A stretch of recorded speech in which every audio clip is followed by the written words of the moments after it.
Hey everybody, my name is Simon Williams and welcome back to another live stream from Northeast Christian Apologetics. Welcome to our book study that we do every Monday at 6 p.m. Today we are going to be continuing our study of On Guard, which is a book by Dr. William Lane Craig. Excuse me, my throat's been a little funny lately, but On Guard. So On Guard is a book that we can get at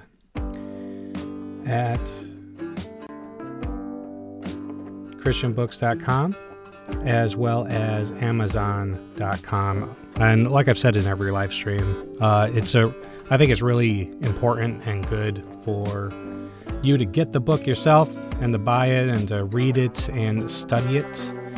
I think it's really helpful, especially when you're like in a conversation with somebody and you can't quite remember how an argument goes or the exact evidences that are available for the resurrection, or what are the important facts about Jesus' life that would make somebody expect a resurrection to occur or make it theologically significant. So I love this book. I think it's a fantastic introduction to Christian apologetics, so I highly recommend you guys getting it. Just a couple updates, quick updates about Northeast Christian Apologetics. I have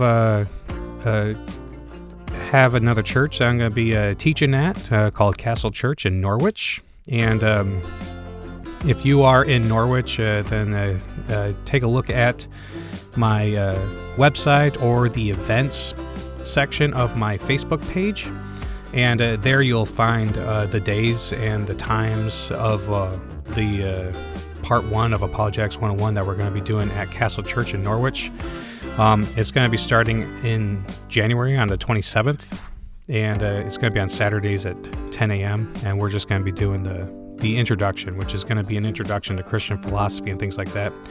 But if you're in New London, we're going to be diving into the resurrection of Jesus in next January as well, part 3 of Apologetics 101. So going to be going into the resurrection of Jesus, the type of person he is, just like we've been talking about this week and last week in On Guard. But we're going to be going into more depth into it in New London at the church.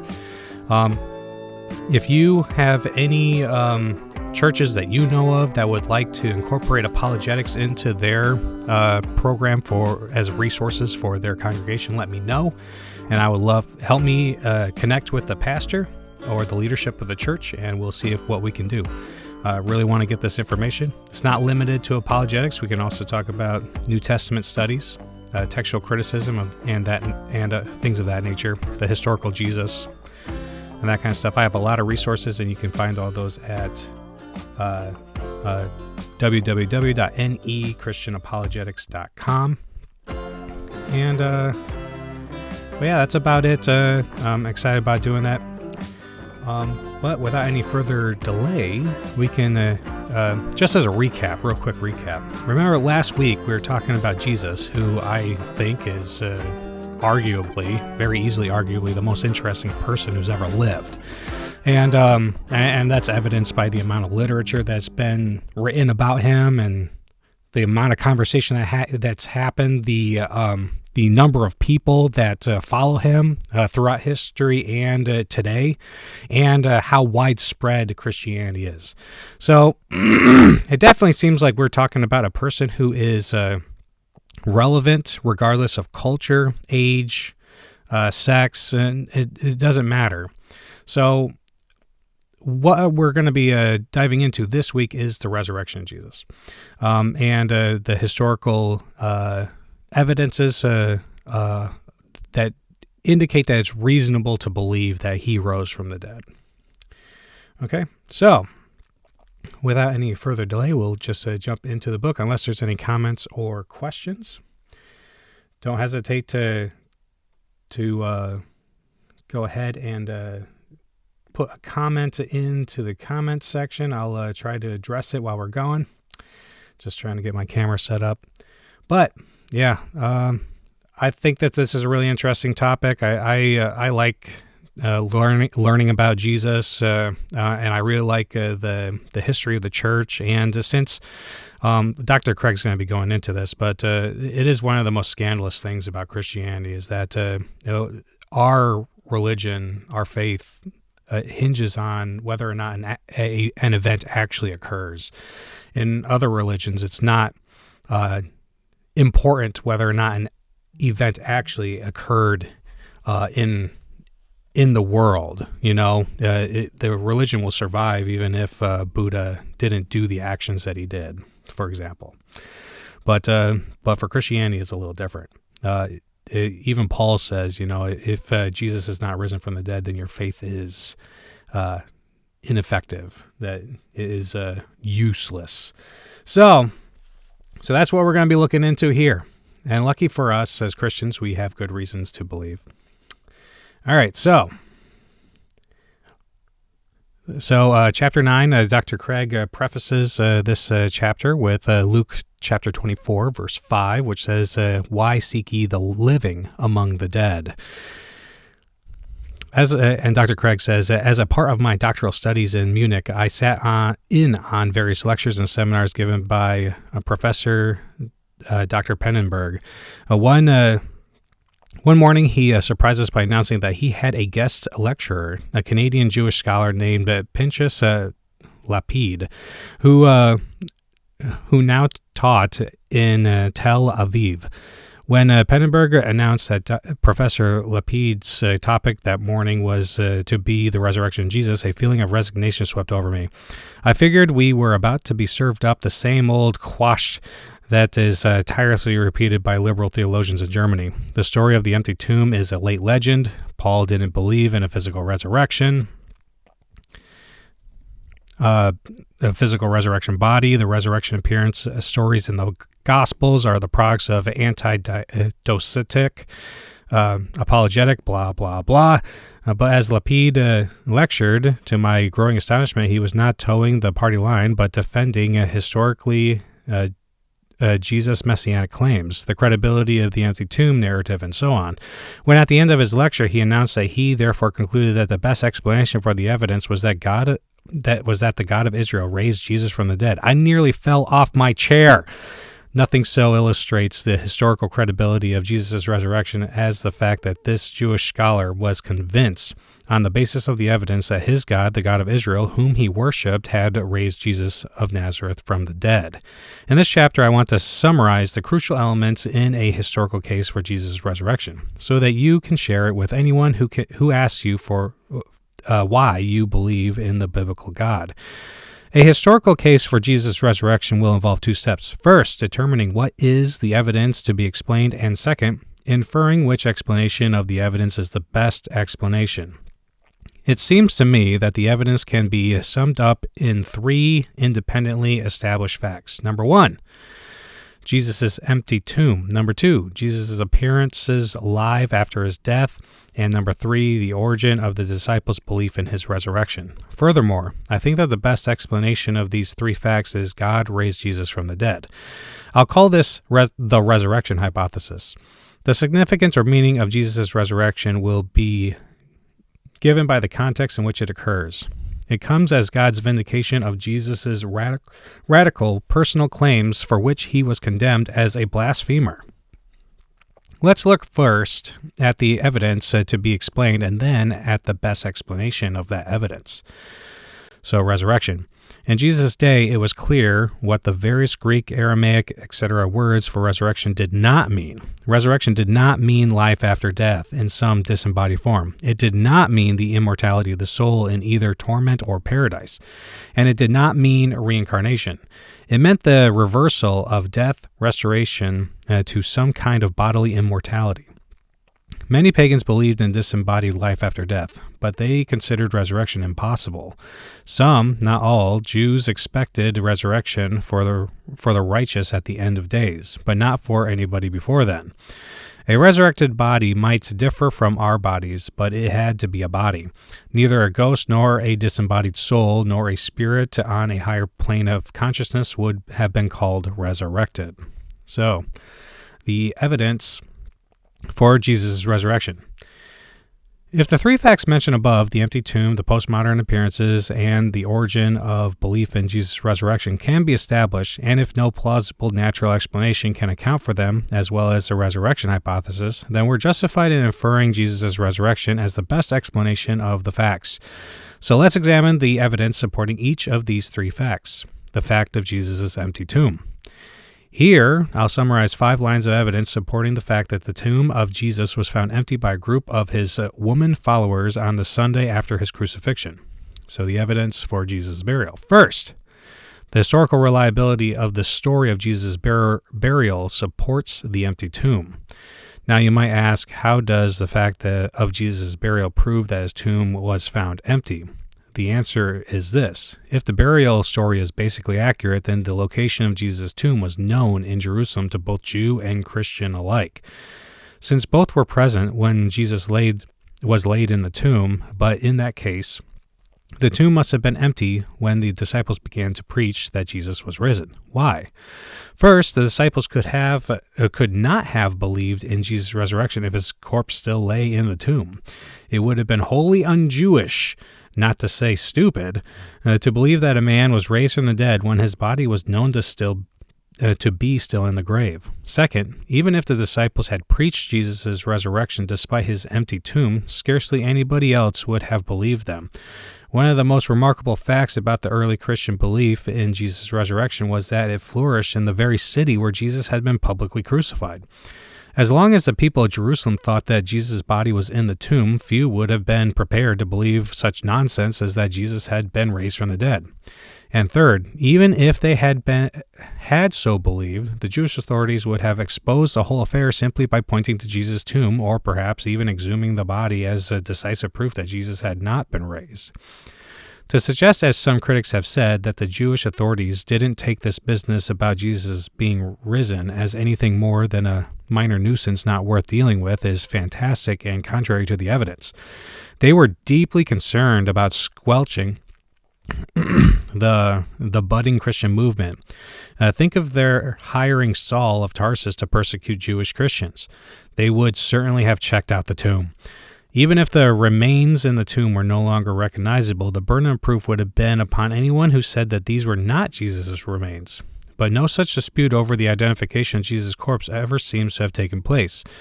As we'll see, the dispute between Jewish non-Christians and Jewish Christians lay elsewhere. Thus, if the story of Jesus' burial is historical, then it's a very short inference to the fact of the empty tomb. For that reason, critics who deny the empty tomb feel compelled to argue against the burial. Unfortunately for them, Jesus' burial in the tomb is one of the best established facts about Jesus. Space doesn't permit me to go into all the details of the evidence for the burial, but let me just mention a couple points. Jesus' burial is reported in extremely early independent sources. The account of Jesus' burial in a tomb by Joseph of Arimathea is part of Mark's source material for the Passion story, the story of Jesus' suffering and death. Mark is the earliest of the 4 Gospels, so this is a very early source, which most scholars think is based on eyewitness testimony. Moreover, Paul in 1 Corinthians 15:3-5 quotes an old Christian tradition that he had received from the earliest disciples. Paul probably received this tradition no later than his visit to Jerusalem in AD 36, Galatians 1:18, if not earlier in Damascus. It, therefore, goes back to within the first 5 years of Jesus' death in AD 30. The tradition is a summary of the early Christian preaching and may have been used in Christian instruction. Its form would have made it suitable for memorization. Here's what it says. That Christ died for our sins in accordance with the Scriptures, and that he was buried, and that he was raised on the 3rd day in accordance with the Scriptures, and he appeared to Cephas, then to the 12. Now, real quick, I want to talk about this real quick because I actually recently put up a post on Facebook talking about this, and I think that this creedism is really interesting. But the way that this last sentence is arranged here by Dr. Craig probably wasn't how the creed ended. The creed probably didn't end referencing Cephas or the 12. It probably ended with that he was seen, and it wouldn't be appeared. It would as that he was seen.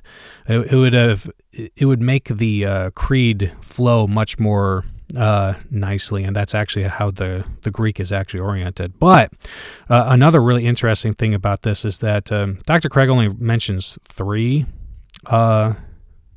historical facts, but a lot of people usually mention 4, that Christ died, that he was buried, and that his tomb was found empty, and that his disciples came to believe that they had experiences of the risen Lord.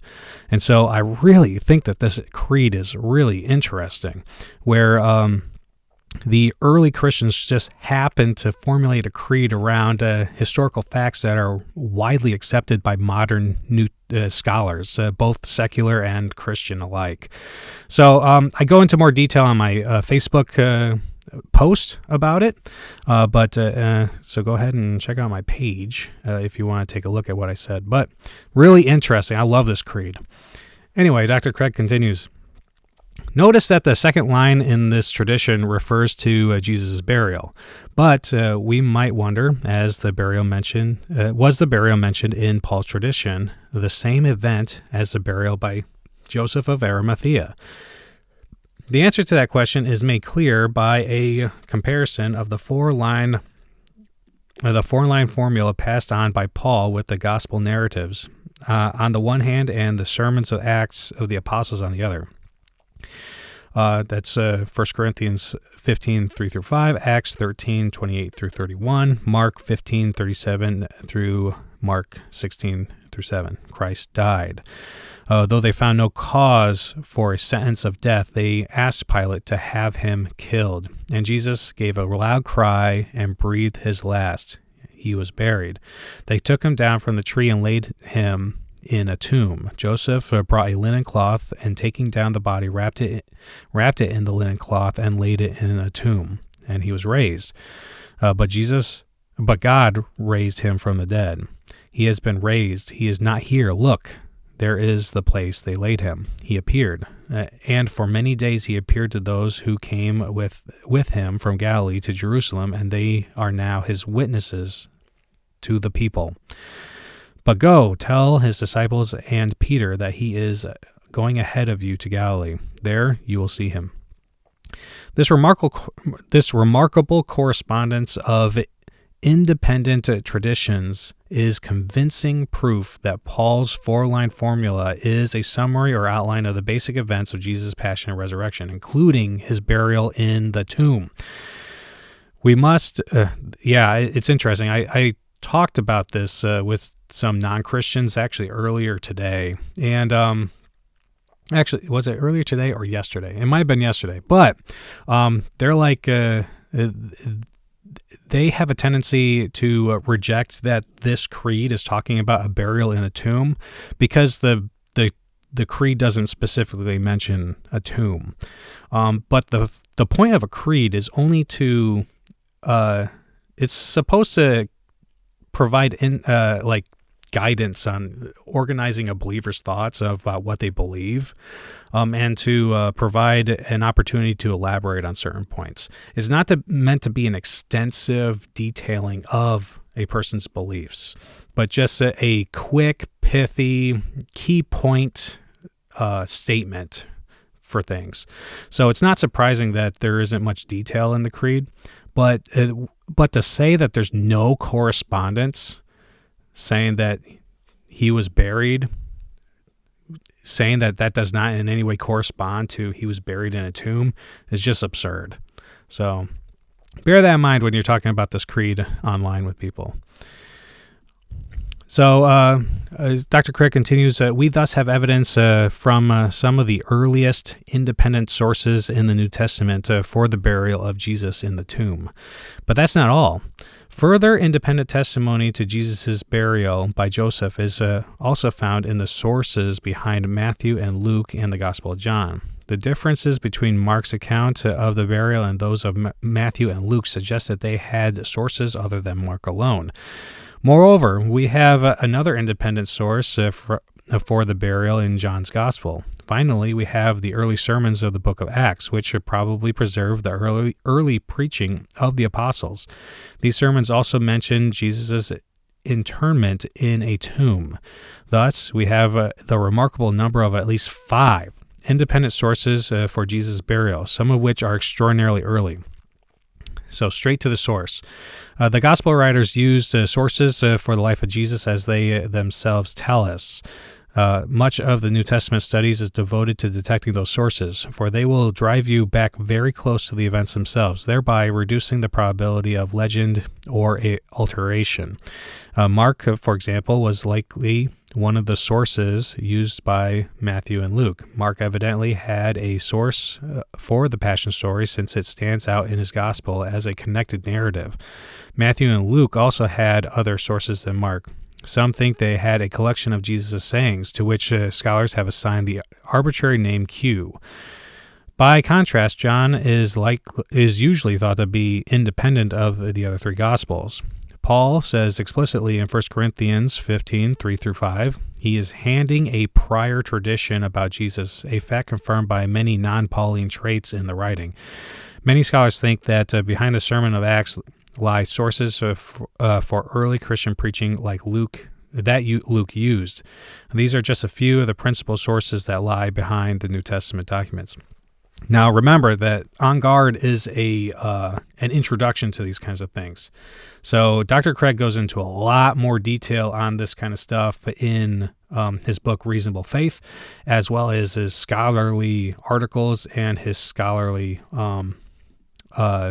textbooks that he's written. And I can tell you for a fact that there is way more to this than what we're going to be going into tonight.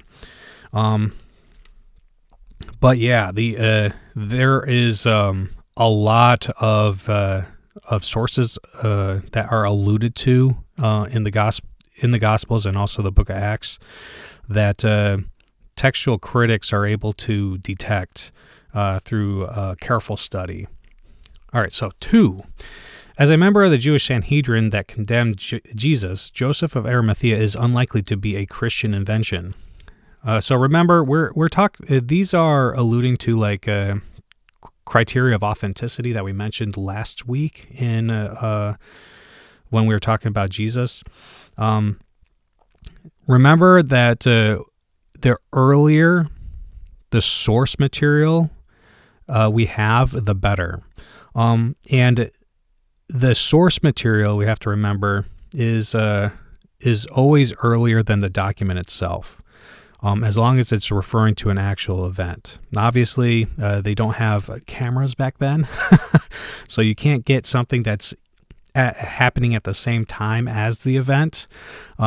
So when we're talking about things that are written in the New Testament, it's either written by an eyewitness, in the case of like Matthew and John, which those Gospels can arguably be we can argue that those are eyewitness accounts, or they are talking about an event whose source was an eyewitness. Okay, which also happens in Matthew and Mark, but also and Matthew and John, but also in Mark and Luke as well, obviously. But anyway, so Dr. Craig continues, Joseph is described as a rich man, a member of the Jewish Sanhedrin. The Sanhedrin was a sort of a Jewish high court made up of 70 of the leading men of Judaism, which presided in Jerusalem. There was an understandable hostility in the early church toward the Jewish Sanhedrists. In Christian eyes, they had engineered a judicial murder of Jesus. The sermons in Acts, for example, go so far as to say that the Jewish leaders crucified Jesus.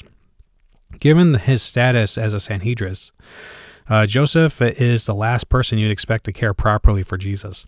Thus, Jesus' burial by Joseph is very probable, since it would be almost inexplicable why Christians would make up a story about a Jewish Sanhedrist who does what is right by Jesus. For these and other reasons, most New Testament critics agree that Jesus was buried by Joseph of Arimathea in a tomb. According to the late John A.T. Robinson of Cambridge University, the burial of Jesus in the tomb is one of the earliest and best attested facts about Jesus. But if this conclusion is correct, then, as I've explained, it's very difficult to deny the fact of the empty tomb. So the independent reports of the empty tomb. Mark's burial account. It was preparation day. That is the day before the Sabbath. So as evening approached, Joseph of Arimathea, a prominent member of the council who was himself waiting for the kingdom of God, went boldly to Pilate and asked for Jesus' body. Pilate was surprised to hear that he was already dead. Summoning the centurion, he asked him if Jesus was already dead. When he learned from the centurion that it was so, he gave the body to Joseph. So Joseph brought some linen cloth, took down the body, wrapped it in linen, and placed it in a tomb cut out of the rock. Then he rolled a stone against the entrance of the tomb. Mary Magdalene and Mary, the mother of Joses, saw where he was laid. So an interesting thing about Joseph of Arimathea, in doing this, he caused himself to become ritualistically unclean because he was handling a dead body, so he couldn't participate in the Sabbath.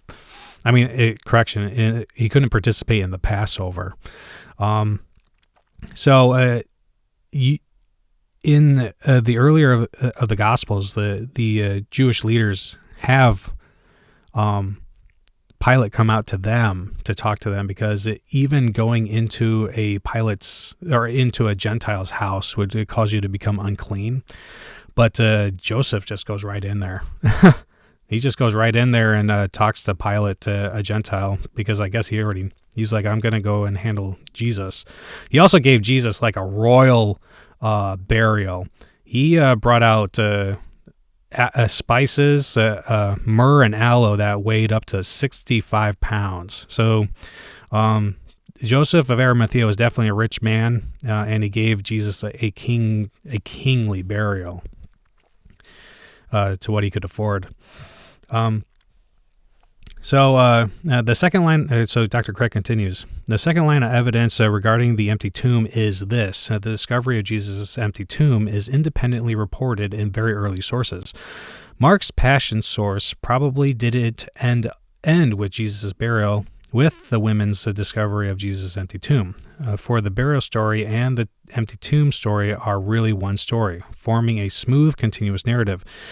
They're linked by grammatical and linguistic ties. Furthermore, it seems unlikely that the early Christians would have circulated a story of Jesus' passion ending in his burial. The passion story is incomplete without victory at the end. Hence, Mark's source probably included and may have ended with the discovery of the empty tomb. We've seen that in 1 Corinthians 15, 3-5, Paul quotes from an extremely early tradition that refers to Christ's burial and resurrection, although the empty tomb is not explicitly mentioned.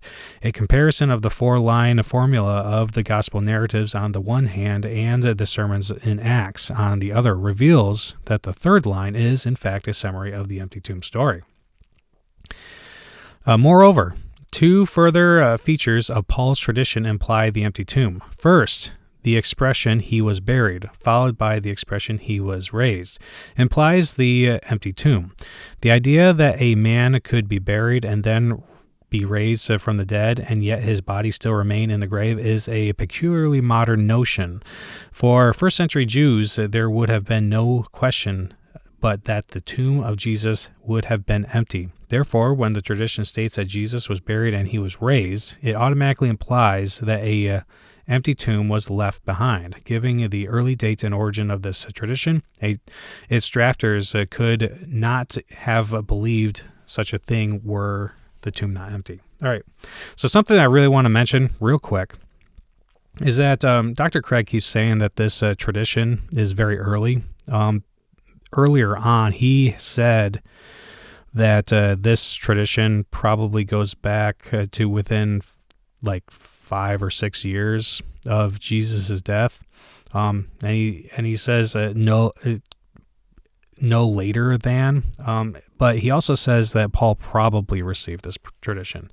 You're going to come across a lot of people who want to say that we don't have sufficient justification for believing that this tradition came this early, but we have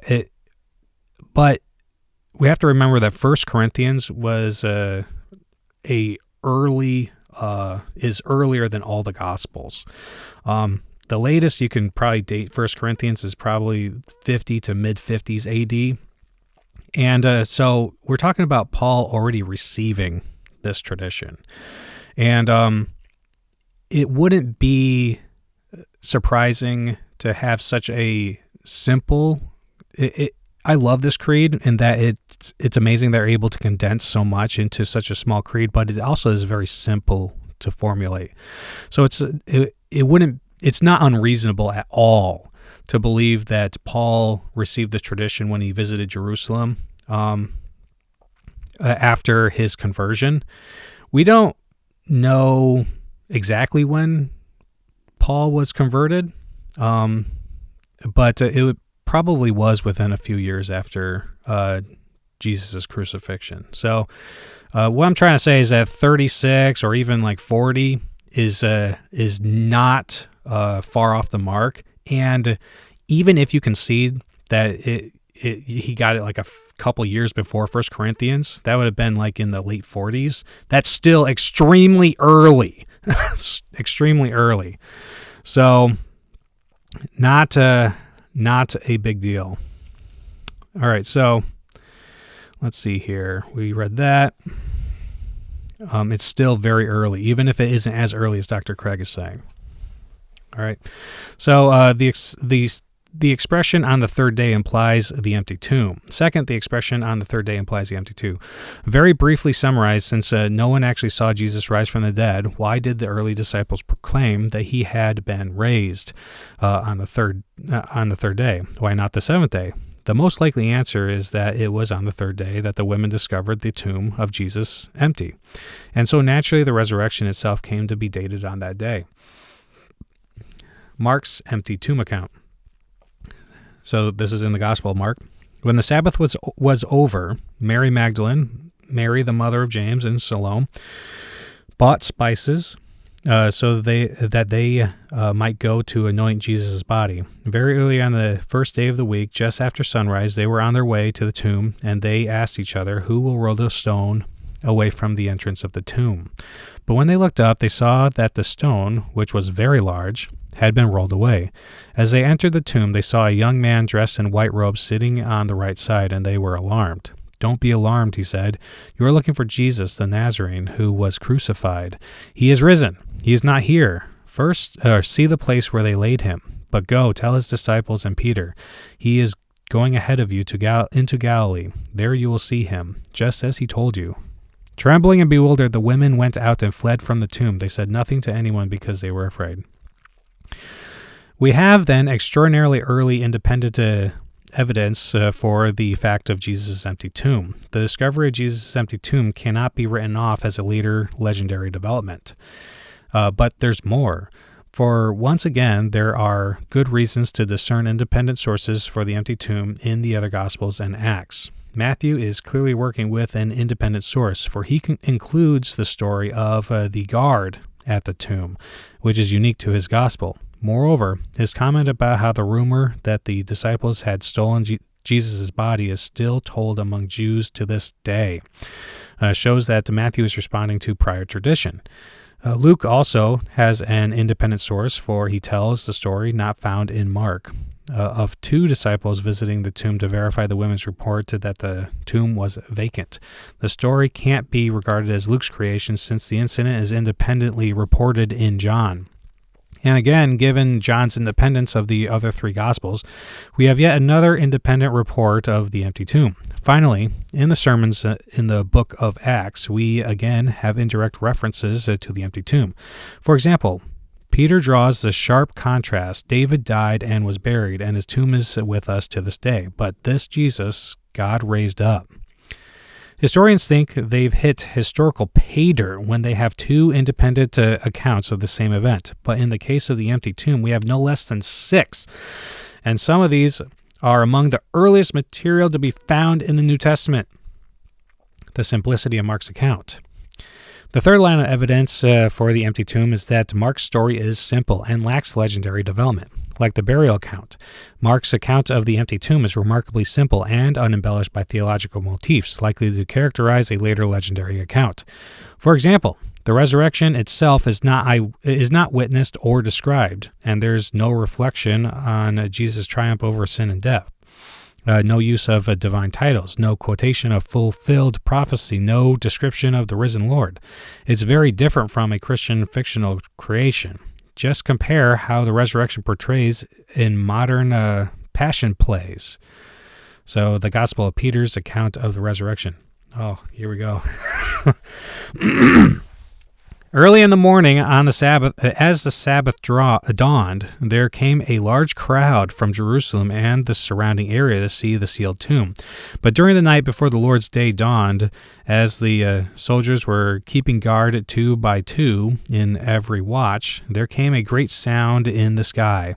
And they saw the heavens opened, and 2 men descend, shining with a great light, and they drew near to the tomb. The stone which had been set on the door rolled away by itself and moved to one side, and the tomb was opened, and both the young men went in. Now when these soldiers saw that, they woke up the centurion and the elders, for they also were keeping watch. While they were yet telling them the things which they had seen, they saw 3 men come out of the tomb, 2 of them sustaining the other one, and a cross followed after them. The heads of the 2 they saw had heads that reached up to heaven, but the head of him that was led by them went beyond heaven. And they heard a voice out of heaven saying, "Have you preached unto them that sleep?" The answer was heard from the cross. That was heard from the cross was yes. To appreciate how restrained Mark's narrative is, you only have to read the account of the apocryphal Gospel of Peter, which describes Jesus' triumphal exit from the tomb as a gigantic figure whose head reaches above the clouds, supported by giant angels, followed by a talking cross, heralded by a voice from heaven, and all witnessed by a Roman guard, the Jewish leaders, and a multitude of spectators. This is how real legends look. They're colored by theological and apologetical developments. By contrast, Mark's account is stark in its simplicity. All right, so Flavius Josephus. So Josephus was born in a Jewish priestly family as Joseph ben Mattathias. He became a military commander for Jewish forces in Galilee during the Jewish revolt of AD 66, which ended in the destruction of Jerusalem in AD 70. Trapped in a cave by Roman forces, Josephus persuaded his men that they draw lots and kill each other successively, the last man committing suicide. But as the last one left alive, Josephus promptly surrendered to the Romans and joined their cause. After the war, he became a Roman citizen and adopted his Roman name. His principal works are a history of the Jewish revolt and a history of the Jewish people entitled Antiquities of the Jews. In this later work, he mentions Jesus of Nazareth twice, as well as Jesus' brother James, John the Baptist, Caiaphas, Pilate, and other persons mentioned in the Gospels. What a guy. What a character, huh? All right, so the women's discovery. Fourth, the tomb was probably discovered empty by women. In order to grasp this point, we need to understand 2 things about the place of women in Jewish society. First, women were not regarded as credible witnesses. This attitude toward the testimony of women is evident in the Jewish historian Josephus' description of the rulers of admissible testimony. Let not the testimony of women be admitted on account of the levity and boldness of their sex. No such regulation is to be found in the Bible. It is rather a reflection of the patriarchal society of first-century Judaism. Second, and there's a lot more that goes into it. Second, women occupied a low rung in the Jewish social ladder. Compared to men, women were second-class citizens. Consider these rabbinical texts. Sooner let the words of the law be burned than delivered to women. And again, happy is he whose children are male, but unhappy is he whose children are female. The daily prayer of every Jewish man included the blessing, "Blessed are you, Lord our God, ruler of the universe, who has not created me a Gentile, a slave, or a woman. So given their low social status and inability to serve as legal witnesses, it's quite amazing that it is the women who are the discoverers of and principal witnesses to the empty tomb. If the empty tomb story were a legend, then the male disciples would have been made to be the ones who discovered the empty tomb. The fact that women whose testimony was deemed worthless were the chief witnesses to the fact of the empty tomb can only be plausibly explained if, like it or not, they actually were the discoverers of the empty tomb. And the Gospels faithfully record what for them was a very embarrassing fact. Some people think that it's weird that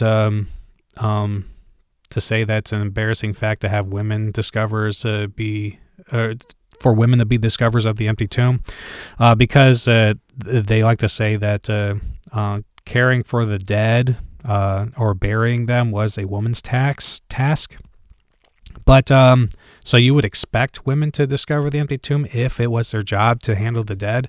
But as we already discussed, Joseph of Arimathea and Nicodemus were men, and they handled the burial stuff.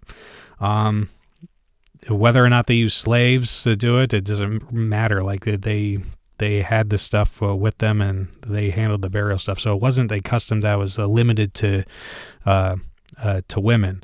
And also think of Ananias and Sapphira, and when they were killed in Acts, men took away the bodies and handled the burial of both of them. So that line of reasoning is not good. A lot of people will also say it's not surprising that women were chosen to be the discoverers of the tomb because all the men were already said to be to retreat and to be in hiding or to have abandoned Jesus.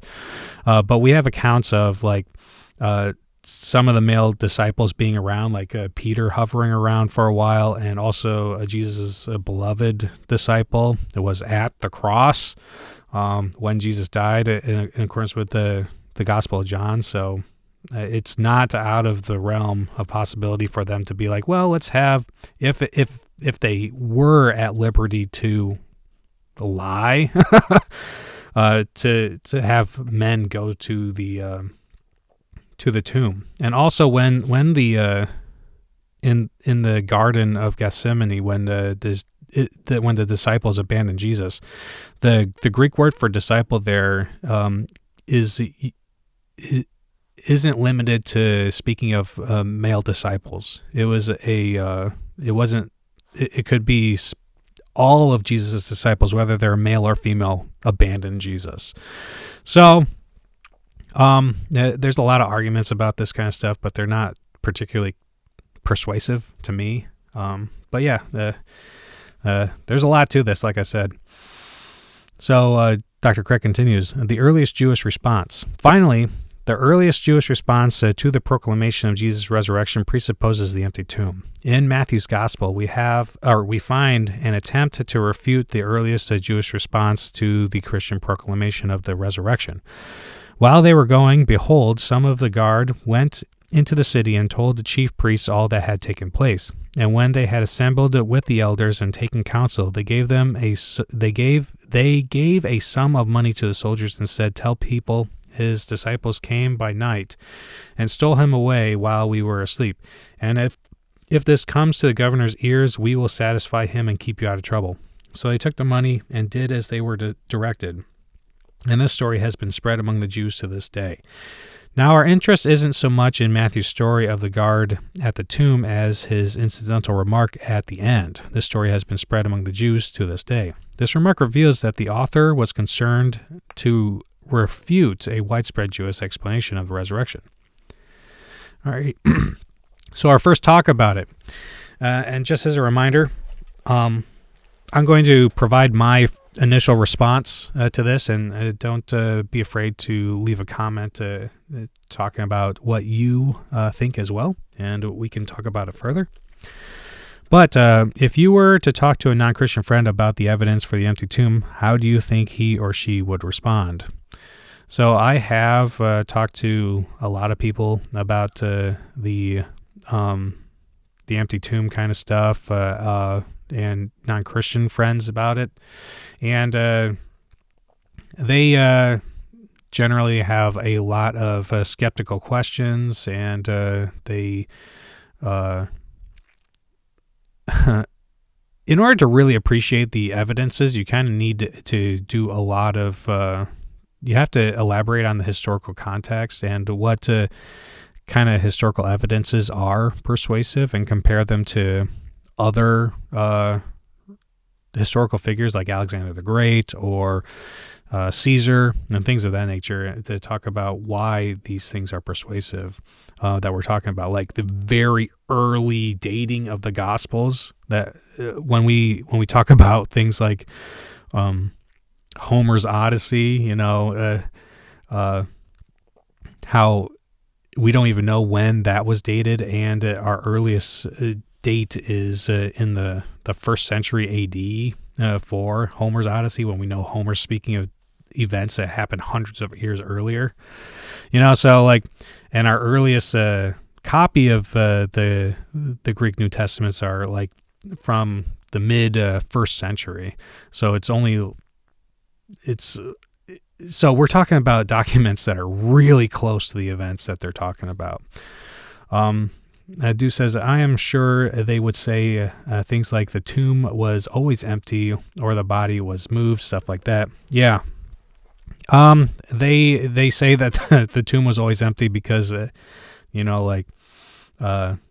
Jesus died a criminal's death as crucifixion, so he was just cast into a pit and eaten by dogs, or he just decayed and got lost with the other criminals in the common pit of criminals and things of that nature. But if that were the case, then why is it the case that the Jews themselves say that the disciples stole the body? Why would you say that the disciples stole the body instead of saying we tossed him into a pit of criminals and the reason why he's gone is because he got eaten? Why wouldn't they just say that? The reason why they wouldn't say that is because they know that Jesus was actually buried in a tomb, because their boy Joseph of Arimathea put him there. So like they're saying that the disciples stole the body because they know that he was buried. But and there's a lot that go into this. There's even some very interesting conspiracy theories regarding Joseph of Arimathea and Nicodemus being part of a conspiracy to create Christianity by making sure that Jesus appeared to have risen from the dead. Very interesting theories out there, that's for sure. But yeah, so I know that most of my friends, when my non-Christian friends, when I talk to them about this stuff, they say the same things as you said, do. The empty tomb the tomb wasn't ever really occupied by Jesus' body and things of that nature. All right, so Dr. Craig continues. Now, what were unbelieving Jews saying in response to the disciples' proclamation that Jesus was risen? That these men were full of new wine? That Jesus' body still lay in a tomb in the garden? No, they were saying the disciples stole away his body. Think about that. The disciples stole away his body. The Jewish authorities did not deny the empty tomb, but instead entangled themselves in a hopeless series of absurdities trying to explain it away. In other words, the Jewish claim that the disciples had stolen the body presupposes that the body was missing. Taken together, these 5 lines of evidence constitute a powerful case that Jesus' tomb was indeed found empty on the first day of the week by a group of his women followers. As a historical fact, this seems to be well established. According to Jacob Kremer, a New Testament critic who has specialized in the study of the resurrection, by far most scholars hold firmly to the reliability of the biblical statements about the empty tomb.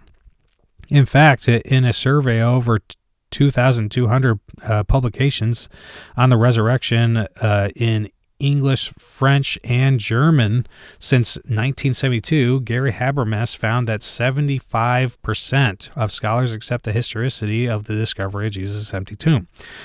The evidence is so compelling that even a number of Jewish scholars, such as Pinchas Lapide and Geza Vermes, have declared themselves convinced on the basis of the evidence that Jesus' tomb was found empty, but there is even more to come. The fact of Jesus' postmodern appearances. In 1 Corinthians 15, 3 through 8, Paul writes, "For I delivered to you that what I also received, that Christ died for our sins in accordance with the Scriptures, and that he was buried, and that he was raised on the third day in accordance with the Scriptures, and that he appeared to Cephas, then to the 12. Then he appeared to more than 500 brethren at one time, most of whom are still alive, though some have fallen asleep.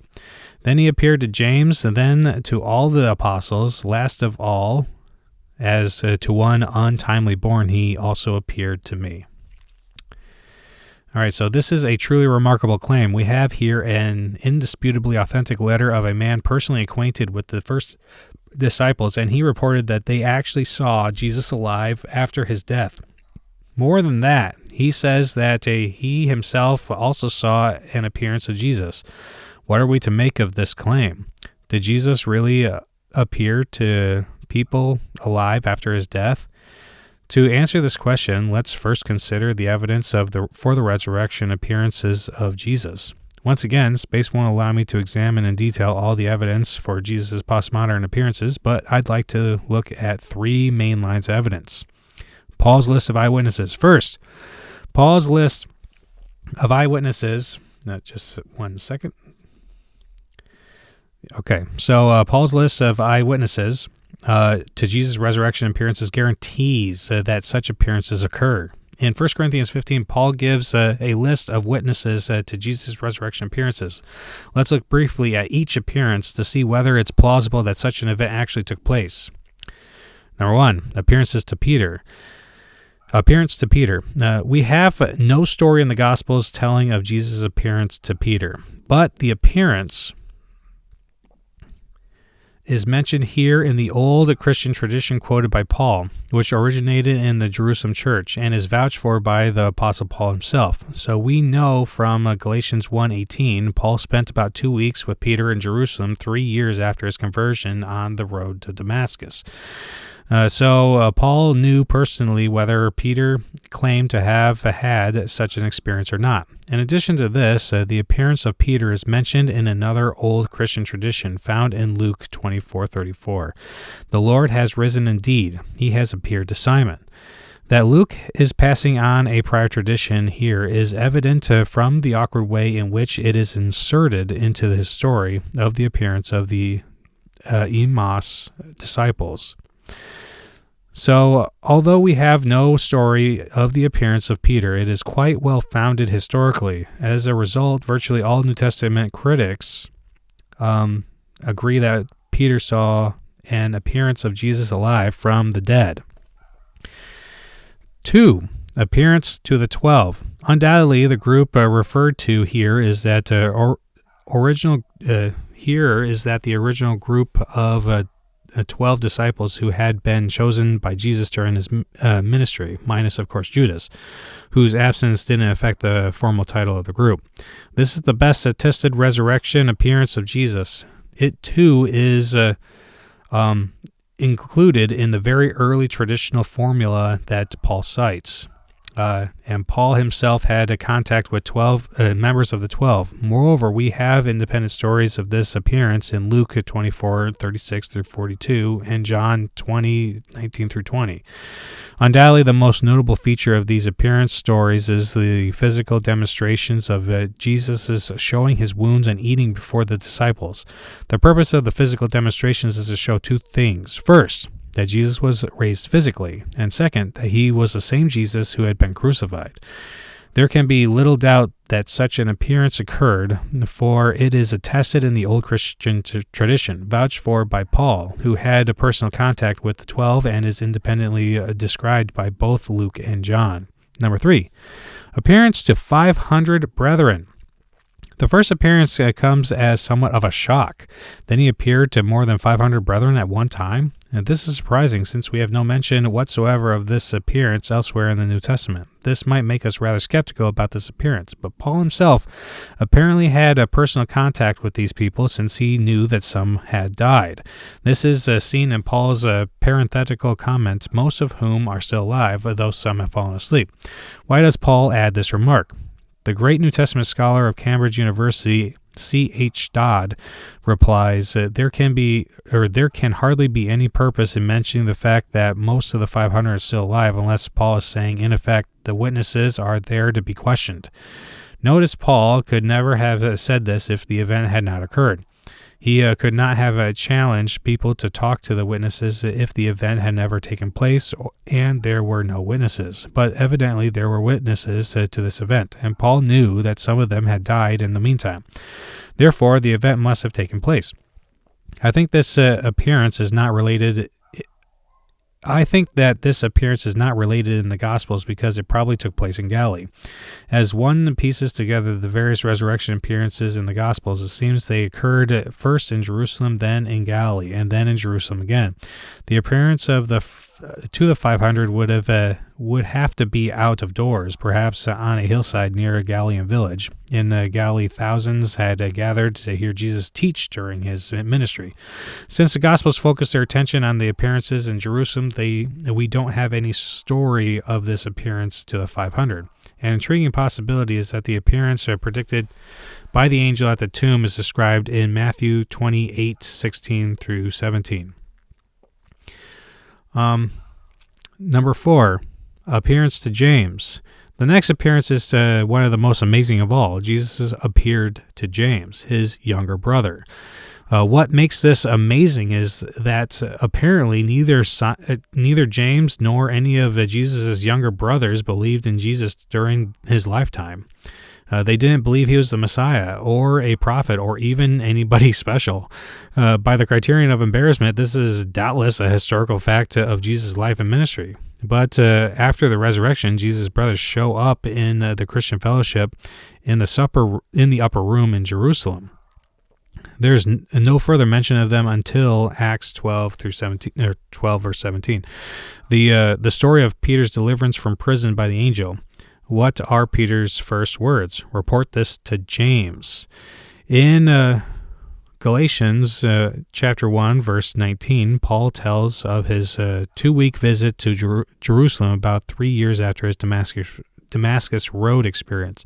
He says that besides Peter, he saw none of the other apostles except James, the Lord's brother. Paul at least implies that James was now being reckoned as an apostle. When Paul visited Jerusalem, again 14 years later, he says that there were 3 pillars of the church in Jerusalem: Peter, John, and James. Finally, in Acts 21:18, James is the sole head of the Jerusalem church and of the Council of Elders. We hear no more about James in the New Testament, but from Josephus, the Jewish historian, we learn that James was stoned to death illegally by the Sanhedrin sometime after AD 60. He was actually clubbed from the top of the temple and cast down, and they found that he was still alive and then stoned him to death. Not only James, but also Jesus' other brothers became believers and were active in Christian preaching. As we see from 1 Corinthians 9:5, do we not have the right to be accompanied by a believing wife, as do the other apostles and the brothers of the Lord and Cephas? Now, how is this to be explained? On the one hand, it seems certain that Jesus' brothers did not believe in him during his lifetime. Jesus' crucifixion would only confirm in James's mind that his elder brother's messianic pretensions were delusory. Just as he had thought. On the other hand, it's equally certain that Jesus' brothers became ardent Christians active in ministry. Many of us have brothers. What would it take to make you believe that your brother is the Lord, so that you would die for this belief as James did? Can there be any doubt that the reason for this remarkable transformation is to be found in the fact that he appeared to James? Even the skeptical New Testament critic Hans Grass admits that the conversion of James is one of the surest proofs of the resurrection of Jesus Christ. Number 5, appearance to all the apostles. This appearance was probably in a limited circle of Christian missionaries, somewhat wider than the 12. For such a group, see Acts chapter 1, 21 through 22. Once again, the fact of this appearance is guaranteed by Paul's personal contact with the apostles themselves. 6, appearance to Saul of Tarsus. The final appearance is just as amazing as the appearance of James. Last of all, says Paul, he appeared to me also. The story of Jesus' appearance of Saul of Tarsus, or Paul, just outside Damascus is related in Acts 9, 1 through 4. It is later told again twice. That this event actually occurred is established beyond doubt by Paul's references to it in his own letters. This event changed Saul's whole life. He was a rabbi, a Pharisee, a respected Jewish leader. He hated the Christian heresy and did everything in his power to stamp it out. He tells us that he was even responsible for the execution of Christian believers. Then, suddenly, he gave up everything. He left his position as a respected Jewish leader and became a Christian missionary. His entire life, he entered a life of poverty, labor, and suffering. He was whipped, beaten, stoned, and left for dead, shipwrecked 3 times, in constant danger, deprivation, and anxiety. Finally, he made the ultimate sacrifice and was martyred for his faith at Rome. And it was all because on that day outside Damascus he saw Jesus our Lord.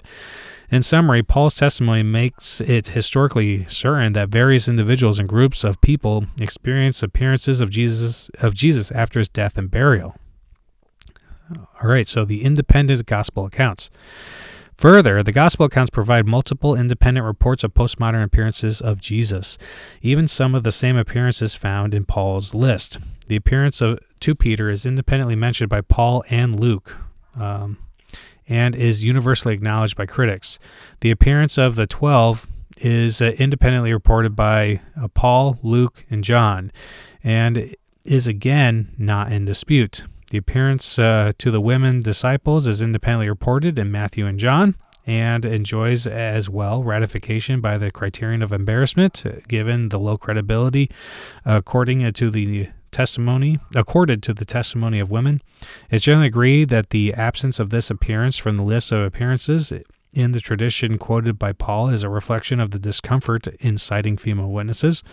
Finally, that Jesus appeared to the disciples in Galilee is independently reported by Mark, Matthew, and John.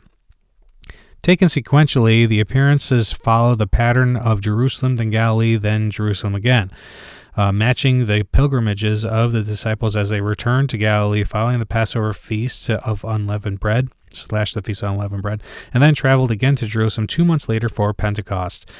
From this evidence, what should we conclude?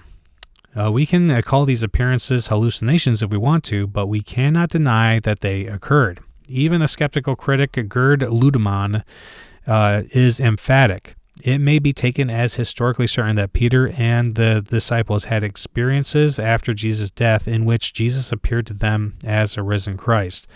The evidence makes it certain that on separate occasions, different individuals and groups had experiences of seeing Jesus alive from the dead. This conclusion is virtually indisputable. The bodily nature of the appearances. Thirdly, the resurrection appearances were physical bodily appearances. So far, the evidence I've presented doesn't depend on the nature of the postmodern appearances of Jesus. I've left it open, whether they were visionary or physical in nature. It remains to be seen whether even visionary experiences of the risen Jesus can be plausibly explained on purely psychological grounds. But if the appearances of physical and bodily in nature, then a purely psychological explanation becomes next to impossible. So it's worth examining what we can know about the nature of these appearances. Number 1, Paul implies that the appearances were physical. He does this in 2 ways. First, he conceives of the resurrection body as physical. Everyone recognizes that Paul does not teach the immortality of the soul alone, but the resurrection of the body. In 1 Corinthians 42 through 44, Paul describes the differences between the present earthly body and our future resurrection body, which will be like Christ's. He draws 4 essential contrasts between the earthly body and the resurrection body. The earthly body is mortal, dishonorable, weak, and natural. but the resurrection body is immortal, glorious, powerful, and spiritual. Now, only the last contrast could possibly make us think that Paul did not believe in a physical resurrection body. But what does he mean by the words translated here as natural/spiritual? The word translated natural literally means soulish. Now, obviously, Paul doesn't mean that our present body is made out of soul. Rather, by this word, he means dominated by or pertaining to human nature. Similarly, when he says the resurrection body will be spiritual, he doesn't mean made out of spirit. Rather, he means dominated by or oriented by the Spirit. It's the same sense of the word spiritual used when we say that someone is a spiritual person. In fact, look at the way Paul uses exactly those same words in 1 Corinthians 2, 14 through 15. The natural person does not accept the things of the Spirit of God, for they are folly to him, and he is not able to understand them because they are spiritually discerned. The spiritual person judges all things, but is himself to be judged by no one. Natural person does not mean physical person, but person oriented towards human nature. The natural person does not mean intangible, invisible person, but person oriented towards the Spirit. The contrast is the same in 1 Corinthians 15. The present earthly body will be freed from its slavery to sinful human nature and become instead fully empowered and directed by God's Spirit. Oh, please. Thus, Paul's doctrine of the resurrection body implies a physical resurrection, natural and spiritual. In 1 Corinthians 15:44, the Greek word translated as natural in the NIV, New King James Version, and the NASB is psychikos, or soulish, from the word psyche or soul. The word translated as spiritual is pneumatikos. Paul is not talking about physical versus ethereal bodies, but of soul-led versus spirit-led bodies. This is clear when we look at the 1 Corinthians 2:14, where Paul uses the same words, psychikos and pneumatikos, to describe different sorts of people in Corinth. The contrast is not one of materiality, but of orientation. All right, so Dr. Craig continues. Paul, and indeed all the New Testament, makes a distinction between the appearance of Jesus and a vision of Jesus. The appearances of Jesus soon cease, but visions of Jesus continue in the early church. Now the question is, what is the difference between the appearance and a vision?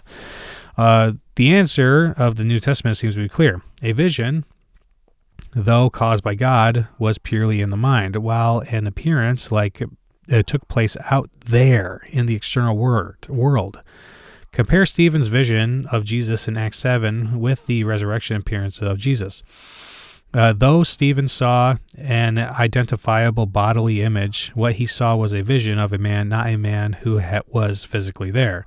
For no one else present experienced anything at all. By contrast, the resurrection appearances took place in the world out there and could be experienced by anybody present. Paul could rightly regard his experience of the Damascus Road as an appearance, even though it took place after Jesus' ascension, because it involved manifestations in the external world, like the light and the voice, which Paul's companions also experienced to varying degrees. Thus, the distinction between a vision and an appearance of Jesus also implies that the resurrection appearances were physical. Number 2, the gospel accounts show that the appearances were physical and bodily. Again, 2 points deserve to be made. First, every resurrection appearance related to in the Gospels is a physical bodily appearance. The unanimous testimony of the Gospels in this regard is quite impressive. If none of the appearances was originally a physical bodily appearance, then it's very strange that we have a completely unanimous testimony in the Gospels that all of them were physical, with no trace of a supposed original non-physical appearance. Such a thoroughgoing corruption of the oral tradition is so short a time, while the original eyewitnesses were still about, is most unlikely. Second, if all the appearances were originally non-physical visions, then we're at a complete loss to explain the rise of the gospel accounts. For physical bodily appearances would be foolishness to Gentiles and a stumbling block to the Jews, since neither could accept physical resurrection from the dead. The Greek mentality regarded the death of the physical body as good riddance, since the physical body was an impediment to the soul. The Jewish mentality precluded any physical resurrection to glory and immortality prior to the general resurrection at the end of the world. So both parties would have been very skeptical about tales of real bodily appearances of someone risen from the dead. But both would have been quite happy to accept stories of visionary appearances of the deceased. If the original appearances were just visions, then it becomes inexplicable why a unanimous tradition of physical appearances would develop. So talk about it. So why does Jesus' bodily resurrection matter to Christians? What difference would it make if Jesus simply lives on as a spirit and has no body? So this is something that is addressed in the New Testament, Jesus being a bodily figure. It's talked about by John in his epistles as well as Paul in Colossians. When the ancient Gnostics heard about Christianity, they wanted to adopt it right away. But the Gnostics, like Dr. Craig was talking about, these were Gentile spiritual people who thought that the physical world to varying degrees was evil. And so instead of saying that Jesus rose bodily from the dead, the Gnostics would say that Jesus never even had a body to begin with. That, like, when he walked in the sand, he wouldn't leave footprints and things of that nature. And so they addressed it. So Paul and John addressed these kind of issues in their writing, and they're emphatic that Jesus had a body, especially John, because he talks about handling Jesus. But the reason why it also matters to Christians is because it provides us with a hope that we'll be likewise resurrected from the dead, especially those of us who are currently housed in bodies that could use an upgrade. But also it more thoroughly validates Jesus' claims. Last week, we talked about a person, this Jesus of Nazareth, the Lord and Savior Jesus Christ. He came on the scene with a ridiculous amount of authority, if you recall, and so you got to be able to back something like that up. And this is Jesus backing up what he says, like when he says that he's the Lord of the Sabbath, God's holy day, sanctified unto him, to God, that's a huge claim. And he made a lot of different claims like that, but that needs to be backed up. And the resurrection from the dead, defeating death and coming back to life, especially after being torn to shreds by a whip, the cat and nine tails that have like broken glass and steel balls at the end of them, and getting just ripped apart by that, and then being nailed to a cross, right through like nerve bundles in your arms, making it impossible for you to use your hands afterwards and things of that nature, and then being stabbed. Resurrecting from that kind of death is very impressive. To say the least, I think that Jesus has earned his the amount of worship that he has acquired over the centuries. When you defeat death in such a definitive way, that demands respect, and it is definitely nothing short of validation. So this is incredibly important. But let me know what you guys think. Don't hesitate to comment, and we'll address that kind of stuff as well. But Dr. Craig continues, to be perfectly candid, the only ground for denying the physical bodily nature of the postmodern appearances of Jesus is philosophical, not historical. Such appearances would be miracles of the most stupendous proportions, and that many critics cannot swallow. But in that case, we need to retrace our steps and think again about the evidence for the existence of God. If God exists, there's no good reason to be skeptical about miracles. As the agnostic Australian philosopher Peter Slezak nicely put it in our debate, for a God who is able to create the entire universe, the odd resurrection would be child's play.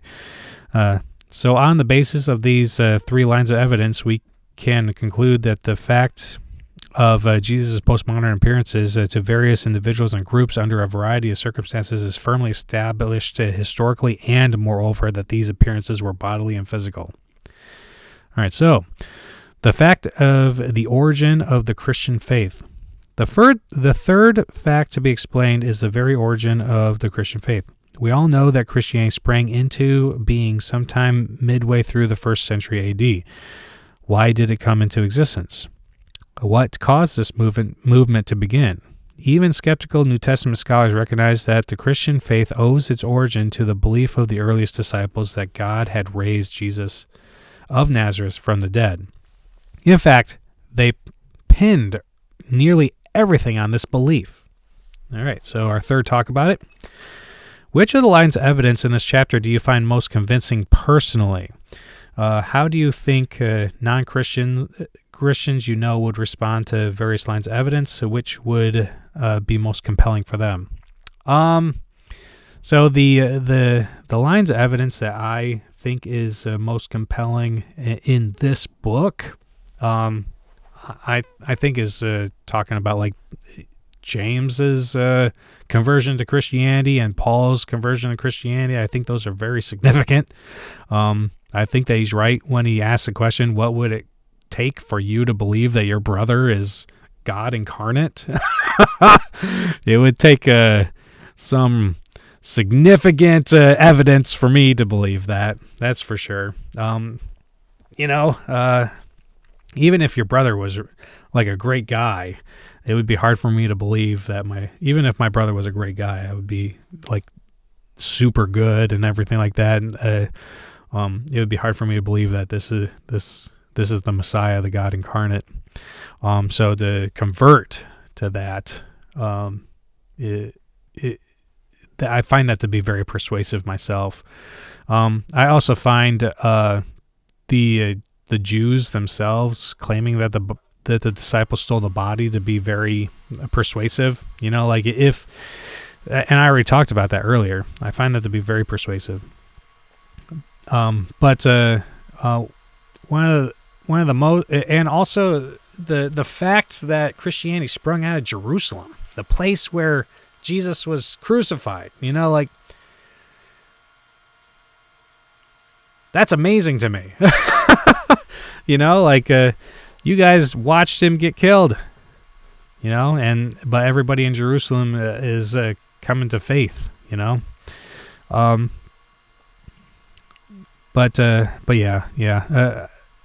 But not related to this chapter. I personally find that the tradition itself to be very persuasive. I've after studying this stuff for a long time and studying textual criticism and the historical Jesus and things of that nature, I think that the gospel accounts and Acts are very reliable documents. I think that they reliably speak about dates, times, places, titles, geography, locations, names, things of that nature, and I think that it lends credibility to the accounts, and just the tradition in general. As it stands, I think that Christians ought to believe the Christian tradition until we have been presented sufficient evidence to justify rejecting it. We are 2,000 years separated from these events, and it's true that most of the ancient peoples were not educated, but that doesn't mean that they were dumb, So these traditions were established by very smart people of the ancient world who were very capable, and they are much closer to the events in question than we are, and so are in a better place to establish those traditions. And so a lot of New Testament studies and people that look into this stuff are interested in establishing new traditions. Like, they believe that we need to have evidence in order to establish the same tradition that has already been handed down to us. When that shouldn't be our goal. These traditions should be treated as innocent until proven guilty. And so we need to be presented evidence to justify rejecting them. Now, I don't think that there's any problem with doubting the traditions, or, I'm not so sure that this is right, but to flat out reject them, like, that's a completely different thing. That needs justification. That's the thing that really needs justification, is the rejection of the tradition, in my mind. But yeah, like I said, don't hesitate to let me know what you guys think. All right, so Dr. Craig continues. To take just one example, their belief that Jesus was the Messiah. Jews had no concept of a Messiah who, instead of triumphing over Israel's enemies, would be shamefully executed by them as a criminal.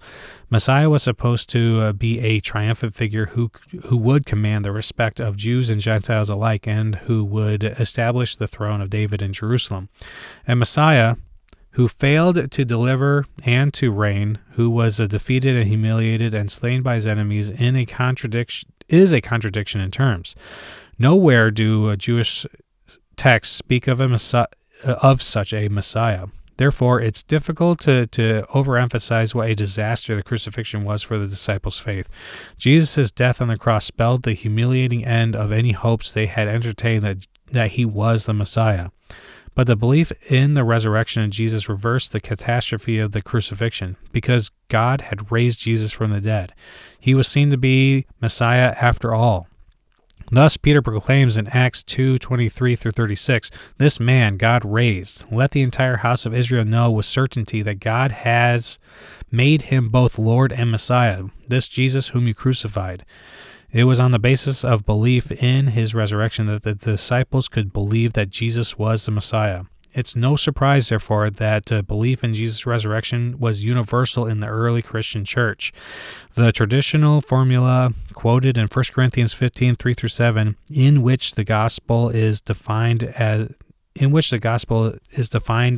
the death, burial, resurrection, and appearances of Christ, shows that this understanding of the gospel goes right back to the very beginning of the church in Jerusalem. Thus, the origin of Christianity hinges on the belief of the earliest disciples that God had raised Jesus from the dead. But the question is, how does one explain the origin of that belief? As R.H. Fuller says, even the most skeptical critic must posit some mysterious X to get the movement going. But what was that X? All right, so the summary.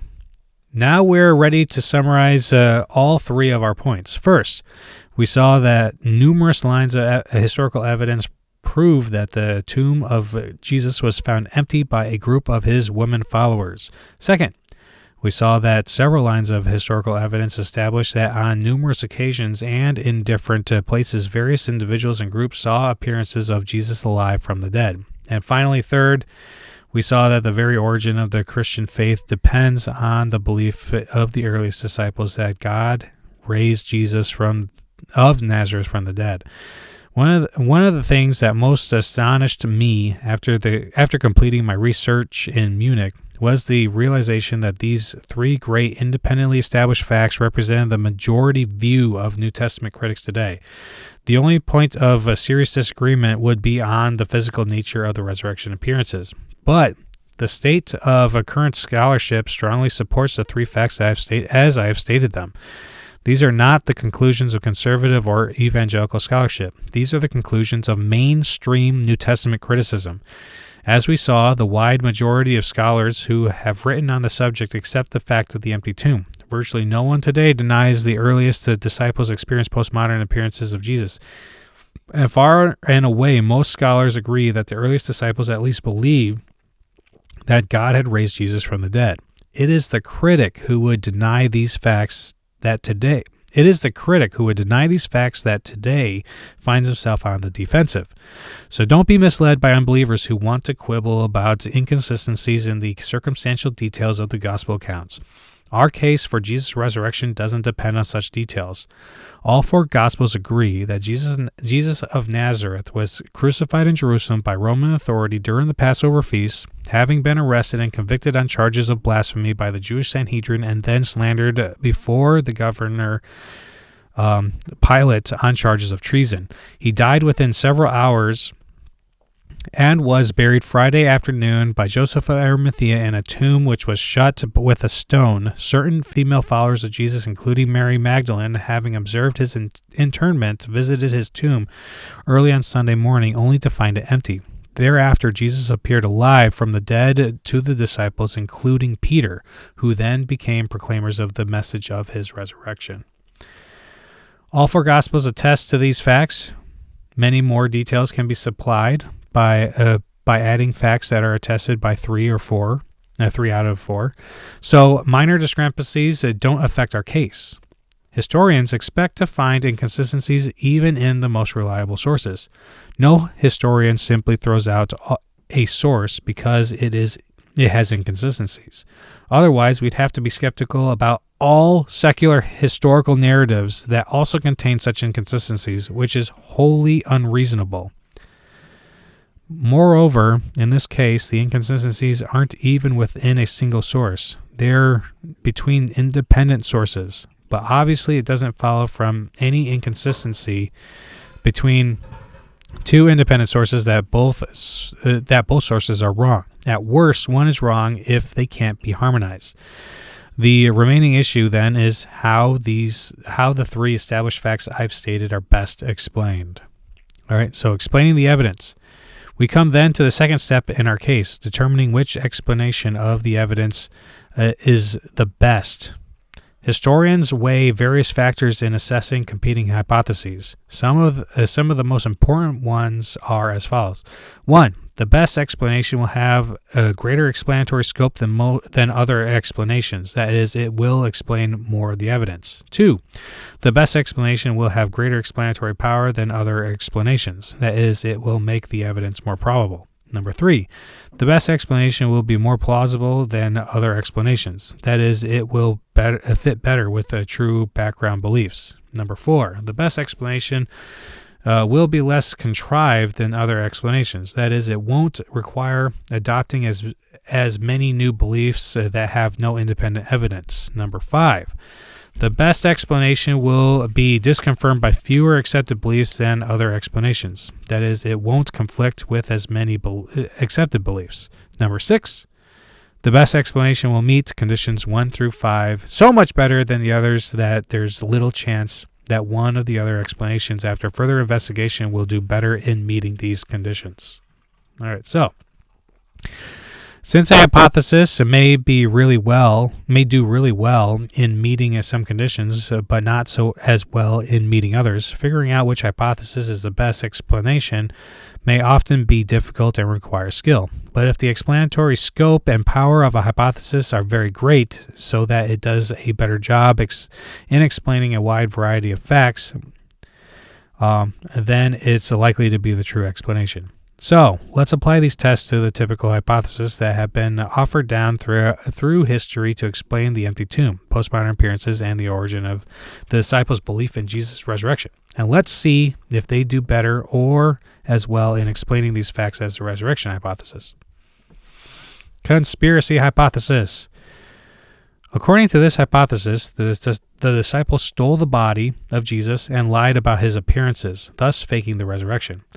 This was the very first counter-explanation for the empty tomb, as we've seen, and it was revived during the 18th century by European deists. Today, however, this explanation has been completely given up by modern scholarship. Let's see how it fares when assessed by the standard criterion of testing historical hypotheses. Number 1, explanatory scope. The conspiracy hypothesis meets this condition pretty well, for it offers explanation of the empty tomb. The disciples stole the body. The postmodern appearances, the disciples lied about these, and the origin of the disciples. Suppose supposed belief in Jesus' resurrection. Again, they lied. Explanatory power. Here, doubts begin to arise about the conspiracy hypothesis. Take the empty tomb, for example. If the disciples stole the corpse, then it would be utterly pointless to fabricate a story about women finding the tomb to be empty. Such a story would not be the sort of tale Jewish men would invent. Moreover, the simplicity of the story is not well explained by the conspiracy hypothesis. Where are the scriptural proof texts, the evidence of fulfilled prophecy? Why isn't Jesus described as emerging from the tomb, as in later forgeries like the Gospel of Peter? Neither is the dispute with non-believing Jews well explained. Why isn't Matthew's guards already there in Mark's story? Even in Matthew's story, the guard is set too late.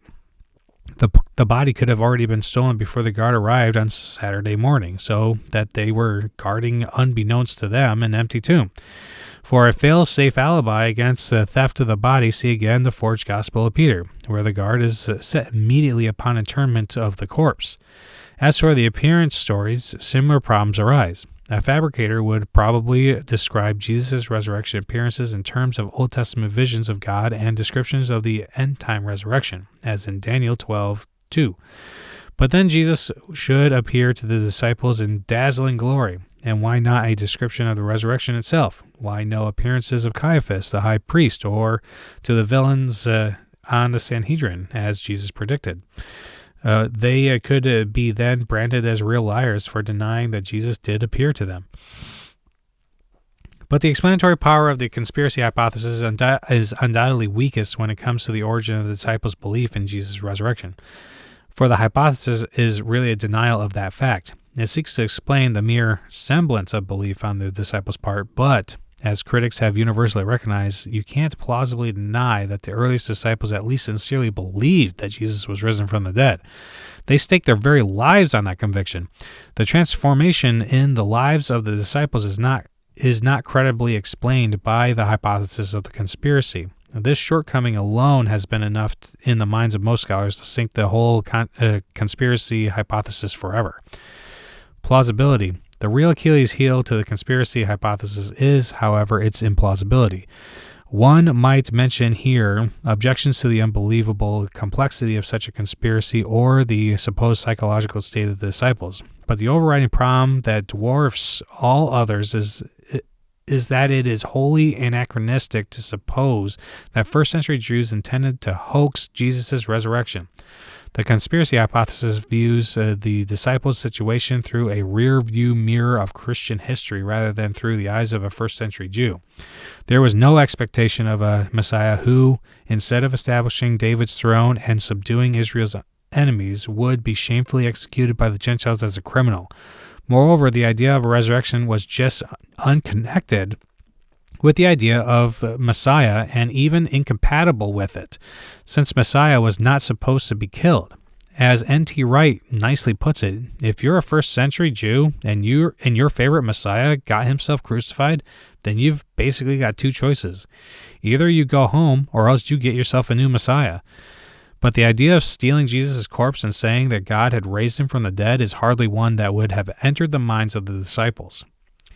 It has been suggested that the idea of Jesus' resurrection could have originated through the influence of pagan mythology. Back around the turn of the 19th century to the 20th century, scholars in comparative religion collected parallels to Christian beliefs in other religious movements, and some thought to explain Christian belief, including the belief in Jesus' resurrection, as a result of the influence of such myths. The movement soon collapsed, however, principally due to two factors. First, scholars came to realize that the parallels are false. The ancient world was a virtual fruit basket of myths and of various gods and heroes. Comparative studies in religion require sensitivity to their similarities and differences, or distortion and confusion inevitably result. Unfortunately, those who were eager to find parallels to Jesus' resurrection failed to exercise such sensitivities. Many of the alleged parallels are actually stories of the assumption of the hero into heaven, like Hercules or Romulus. Others are disappearance stories, such as that of the hero that has vanished into a higher sphere, like Apollonius of Tyana or Empedocles or something like that. Still, others are seasonal symbols of the crop cycle as the vegetation dies in the dry season and comes back to life in the rainy season, like Tammuz or Osiris or Adonis. Some are political expressions of emperor worship, Julius Caesar, Caesar Augustus. None of these is parallel to the Jewish idea of the resurrection of the dead. Indeed, most scholars have come to doubt whether, properly speaking, there really were any myths of dying and rising gods at all. For example, in the myth of Osiris, which was one of the best-known symbolic seasonal myths, Osiris doesn't really come back to life, but simply continues to exist in the realm of the departed. In general, scholars have come to realize that pagan mythology is simply the wrong interpretive context for understanding Jesus of Nazareth. Jesus and his disciples were first-century Israelite Jews, and it is against that background that they must be understood. The collapse of the alleged parallels is just one indication that pagan mythology is the wrong interpretive context for understanding the disciples' belief in Jesus' resurrection. Second, there's no causal connection between pagan myths and the origin of the disciples' belief in Jesus' resurrection. Jews were familiar with the seasonal deities and found them abhorrent. Therefore, there's no trace of cults of dying and rising gods in first century Israel. In any case, it's highly unlikely that the original disciples would have come up with the idea that Jesus of Nazareth was risen from the dead because they had heard pagan myths about dying and rising seasonal gods. Contemporary scholars have therefore abandoned this approach. But maybe the disciples could have come up with the idea of Jesus' resurrection on the basis of Jewish influences. Again, it is unlikely, for the Jewish conception of resurrection differed in at least two fundamental respects from the resurrection of Jesus. First, the Jewish thinking the resurrection to glory and immortality always occurred after the end of the world. Jews had no idea of a resurrection within history. That's why I think the disciples had so much trouble understanding Jesus' prediction of his own resurrection. They thought he was talking about the resurrection at the end of the world. Look at Mark 9 through 11. For example, as they were coming down from the mountain, he gave them orders not to relate to anyone what they had seen until the Son of Man rose from the dead. They seized upon that statement, discussing with one another what rising from the dead meant. They asked him, saying, "Who is it that the scribes say that Elijah must come first?" Here Jesus predicts his resurrection, and what do the disciples ask? Why is it that the scribes say that Elijah must come first? In first century Judaism, it was believed the prophet Elijah would come again before the great and terrible day of the Lord, the judgment day when the dead would be raised. The disciples could not understand the idea of a resurrection occurring within history prior to the end of the world. Hence, Jesus' predictions only confused them.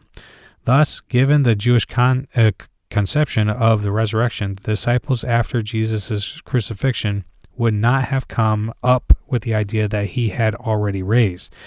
They would have only looked forward to the resurrection at the last day and perhaps, in keeping with Jewish custom, preserved his tomb as a shrine where his bones could rest until the resurrection.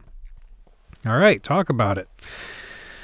How does this historical background help you understand the incidents such as those described in Mark 8:31 through 32 and Acts 17:16 through 18 and 32?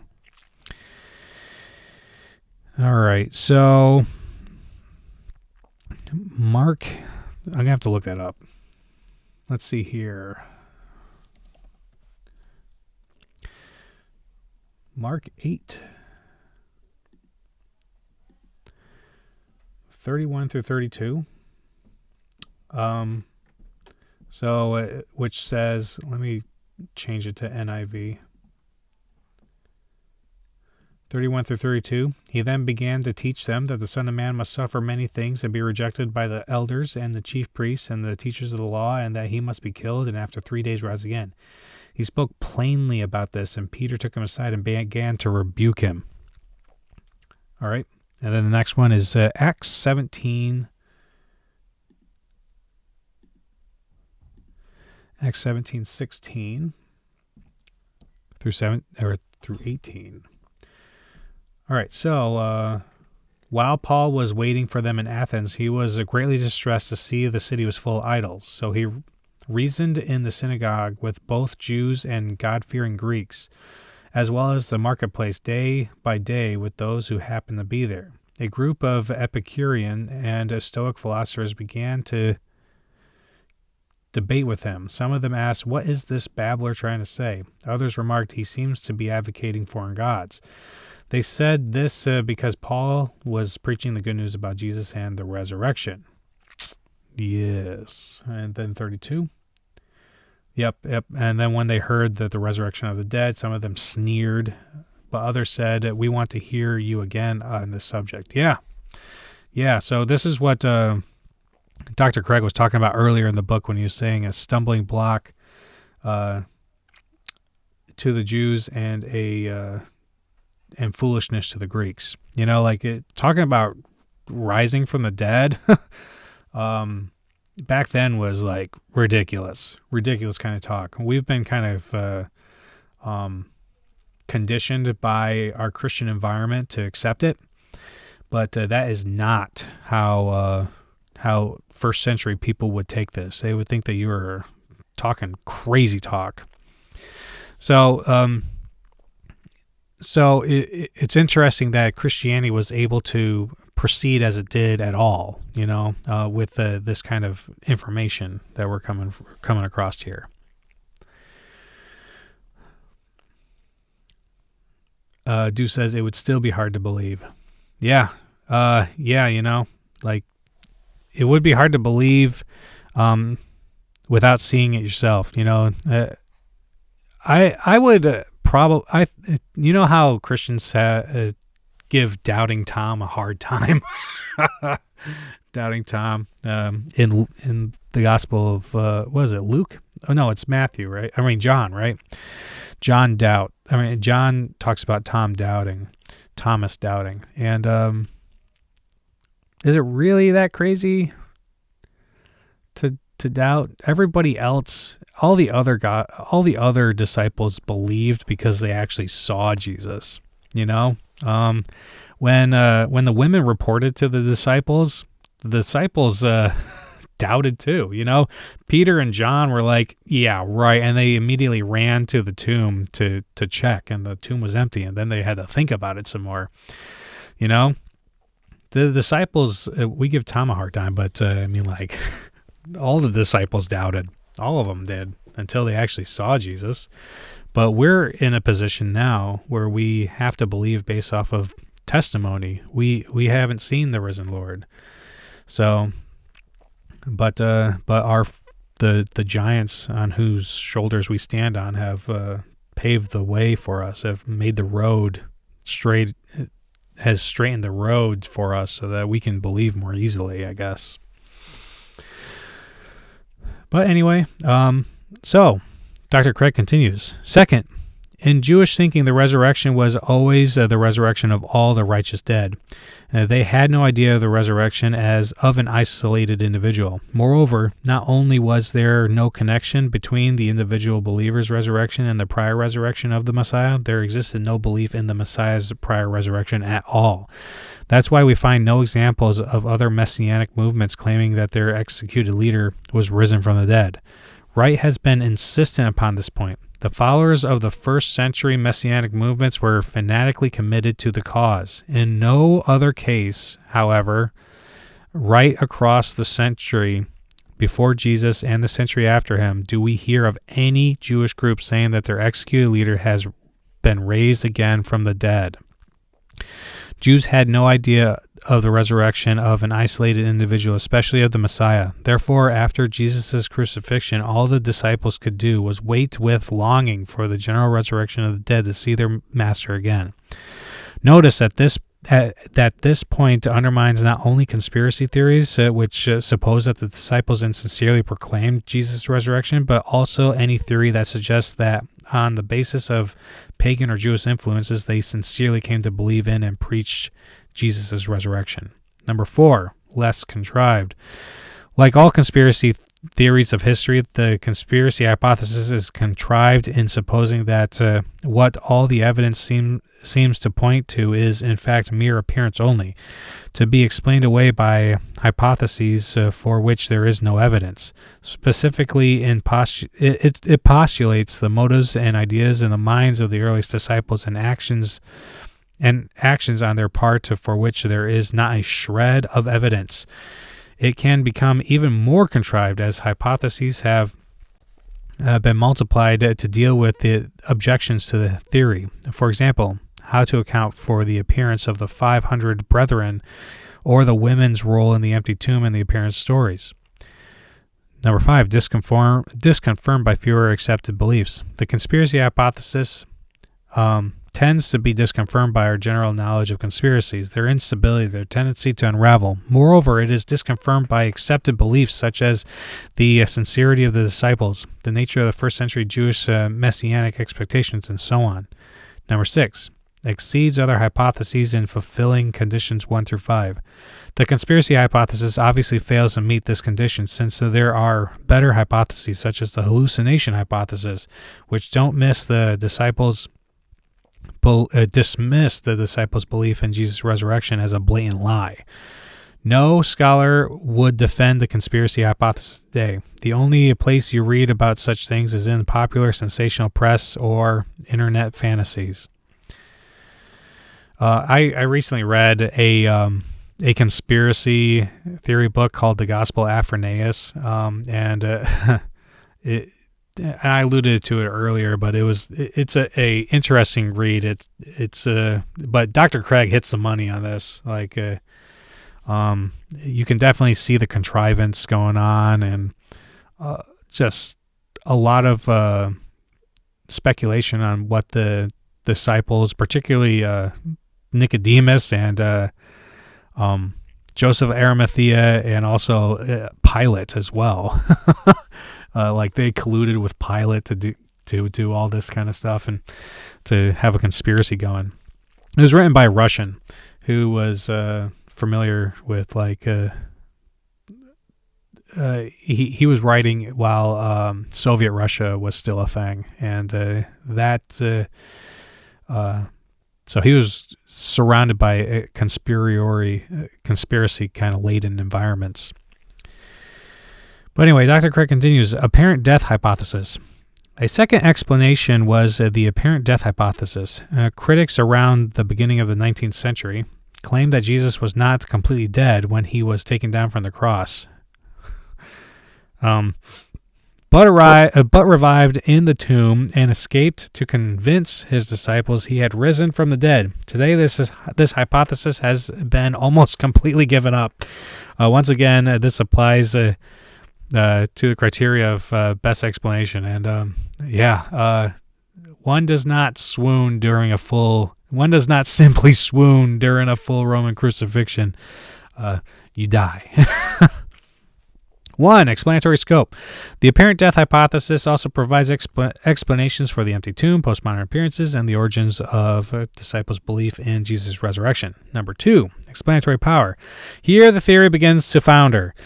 Some versions of the apparent death hypothesis were really variations on the conspiracy hypothesis. Instead of stealing the body, the disciples, along with Jesus himself, were supposed to have conspired to fake Jesus' death on the cross.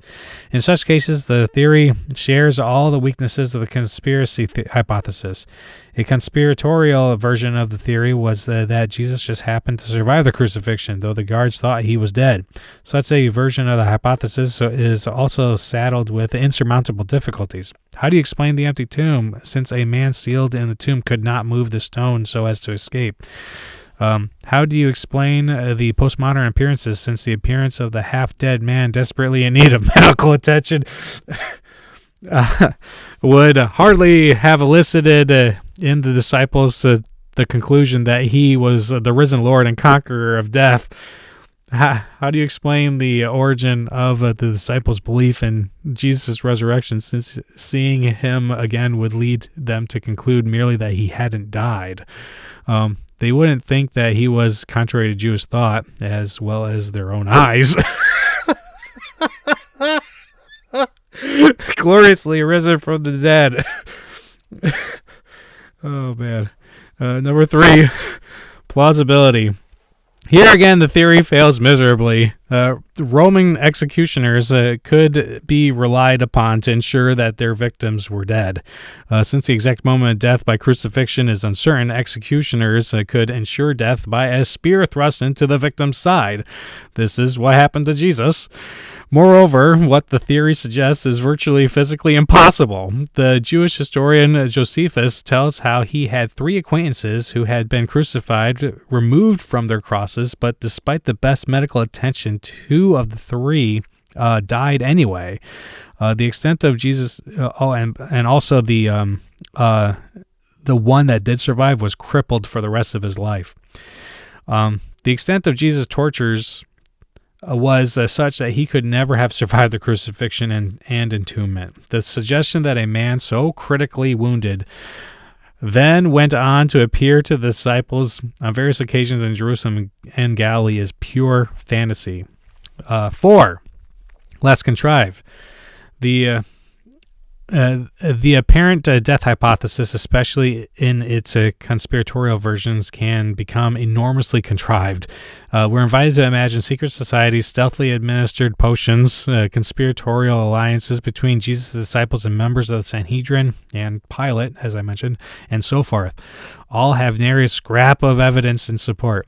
Disconfirmed by fewer accepted beliefs. The apparent death hypothesis is massively disconfirmed by medical facts concerning what would happen to a person who has been scourged and crucified. It is also disconfirmed by the unanimous evidence that Jesus did not continue among his disciples after his death.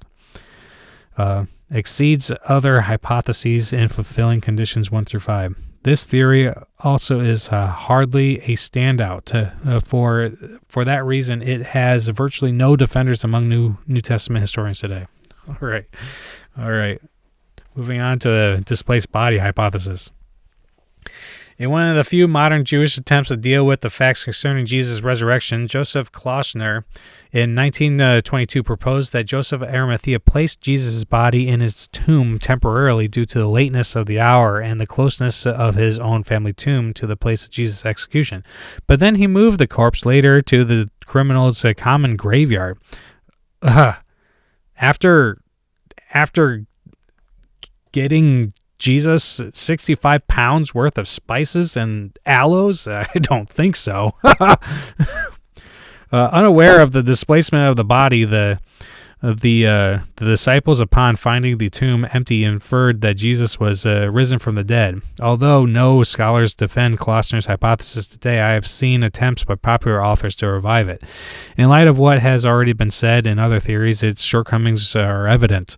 Explanatory scope. The displaced body hypothesis has narrow explanatory scope. It tries to explain the empty tomb, but says nothing about the postmodern appearances and the origin of the disciples' belief in Jesus' resurrection. The independent hypothesis must be adopted to explain the full scope of the evidence. There are some people that are going to argue that the disciples will, upon seeing the empty tomb, would infer a resurrection. But Dr. Craig, I think, has provided more than sufficient response to that. That, like he said, there's just no way a first century Jew is going to infer a resurrection just by seeing an empty tomb. But then, yeah, there needs to be more than just an empty tomb.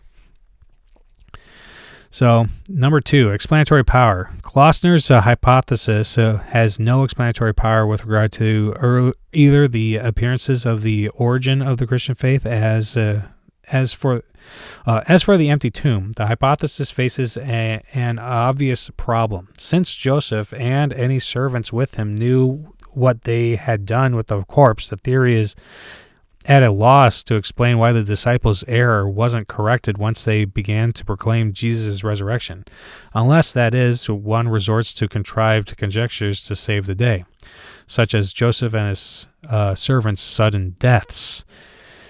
It might be said that Jesus' corpse would have no longer been identifiable, but this assertion is not in fact true. Jewish burial practices typically involves digging up the bones of the deceased a year later and placing them in an ossuary. So grave sites, even for criminals, were carefully noted. But in any case, the objection misses the point. The point is that the earliest Jewish Christian disputes about the resurrection were not over the location of Jesus' grave or the identity of the corpse, but over why the tomb was empty. Had Joseph displaced the body, and the Jewish Christian controversy would have taken a quite different course. Number 3, plausibility. The hypothesis is implausible for a number of reasons.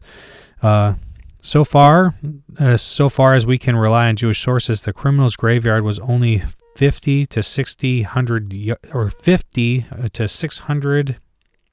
yards from the site of Jesus' crucifixion.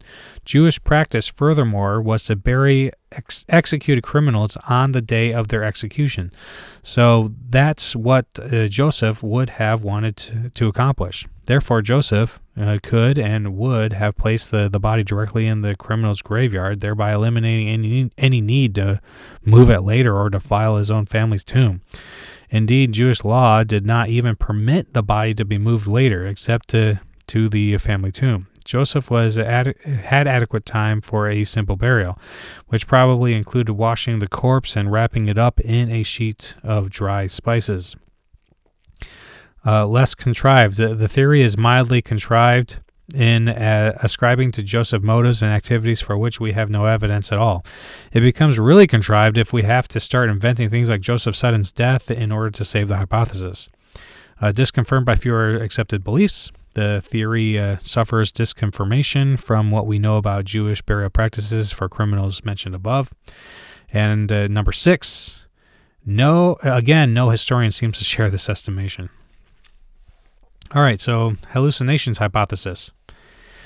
In his book, The Life of Jesus Critically Examined, David Strauss proposed that the resurrection appearances were merely hallucinations on the part of the disciples. The most prominent defender of this view today is the German New Testament critic Gerd Ludemann, how does the hallucination hypothesis fare when assessed by our criteria? Explanatory scope. The hallucination hypothesis has narrow explanatory scope. It says nothing to explain the empty tomb. Therefore, one must either deny the fact of the empty tomb and therefore the burial as well, or else conjoin some independent hypothesis in the hallucination hypothesis to account for the empty tomb. All right, so talk about it. If you were to talk to a non-Christian friend about these hypotheses, how do you think your friend would respond? Would your friend defend one of them, or would he or she back up and reject the empty tomb or the postmodern appearances as invented?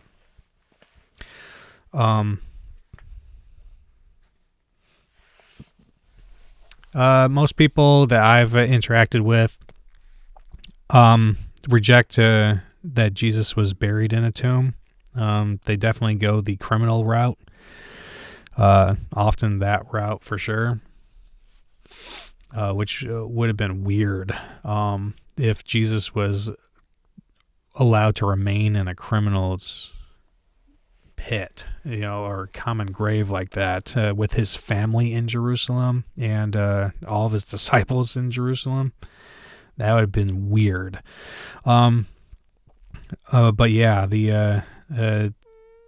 they definitely think of hallucinations, or a lot of people that I talk to prefer a cognitive dissonance kind of view. But again, like there's like a bereavement, like a post-bereavement hypothesis where people are under a state of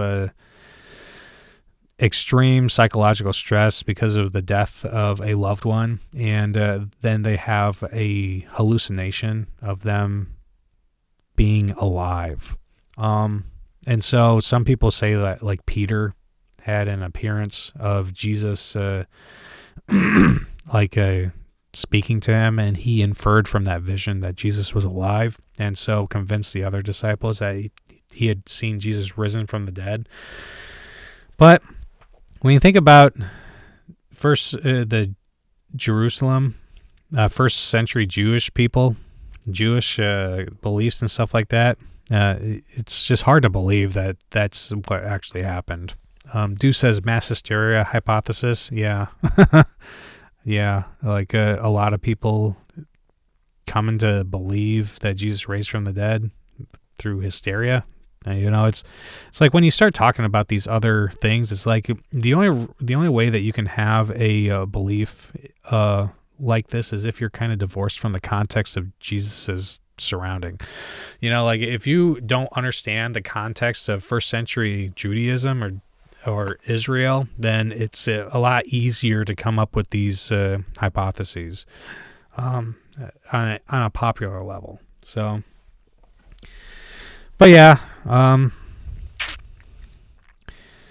Anyway, so Dr. Craig continues. Again, the hallucination hypothesis says nothing to explain the origin of the disciples' belief in Jesus' resurrection. Some scholars have made a great deal out of the alleged similarities between the postmodern appearances of Jesus and visions of the recently departed on the part of the bereaved. The bereaved. One thing I'm going to mention is that in the Gospels and also in the book of Acts, it indicates that the disciples believed if they were having a supernatural experience, they believed that they were having a vision. They would believe that they were having a vision before they believed that they were actually experiencing real life. Like when Peter was delivered from the prison in Acts, he thought he was having a vision until he discovered that he was outside of the prison. And then he went to the house that everyone was staying at. So again and again, they default to visions, like they had a vision. Jesus has to prove that he's a physical person. Give me some fish to eat, touch me, hold me, things like that.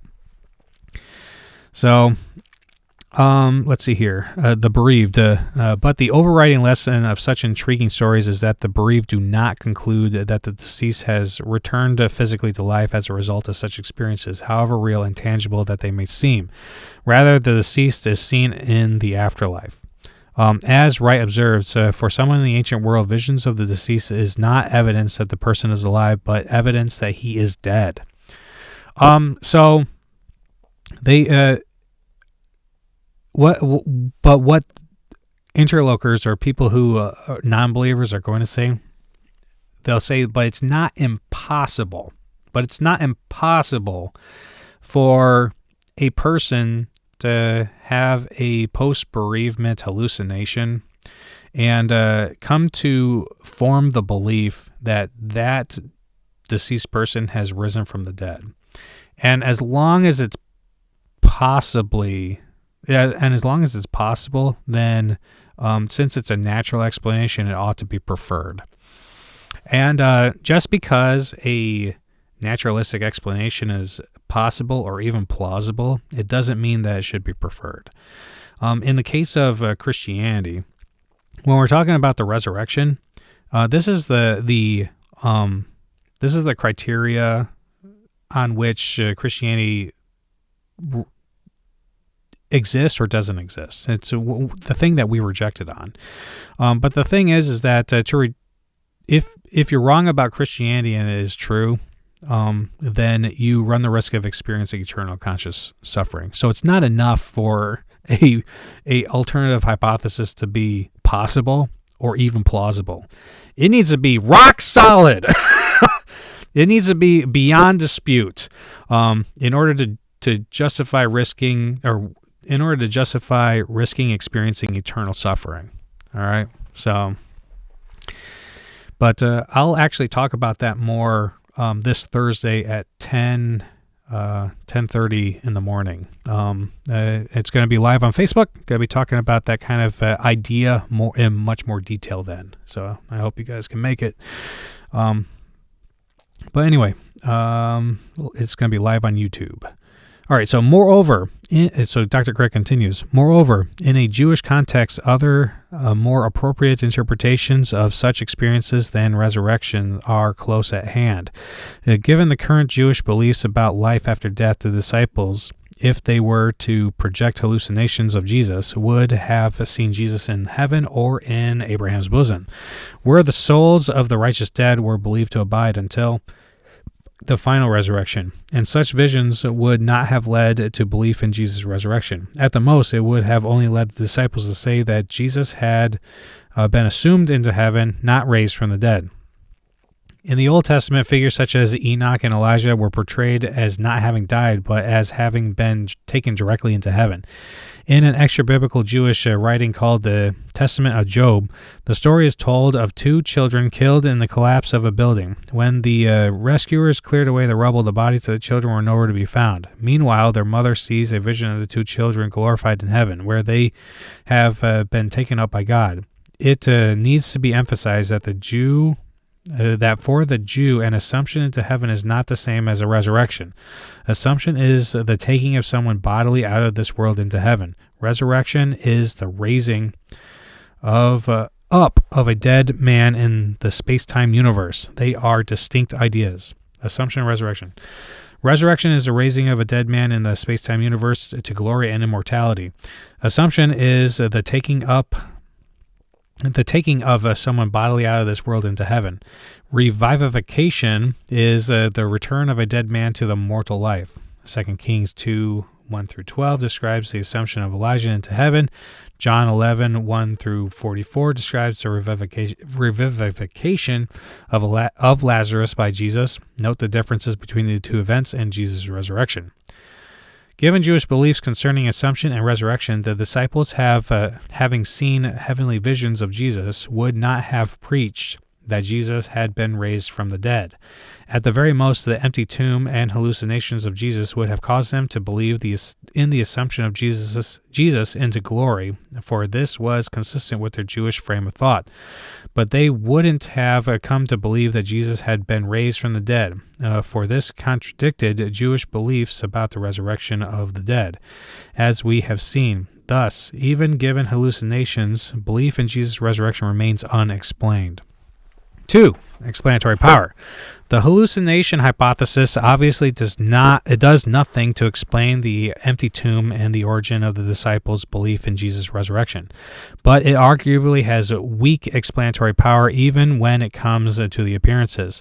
Suppose that Peter was one of those individuals who experienced the vision of a deceased loved one or experienced a guilt-induced vision as Ludemann imagines.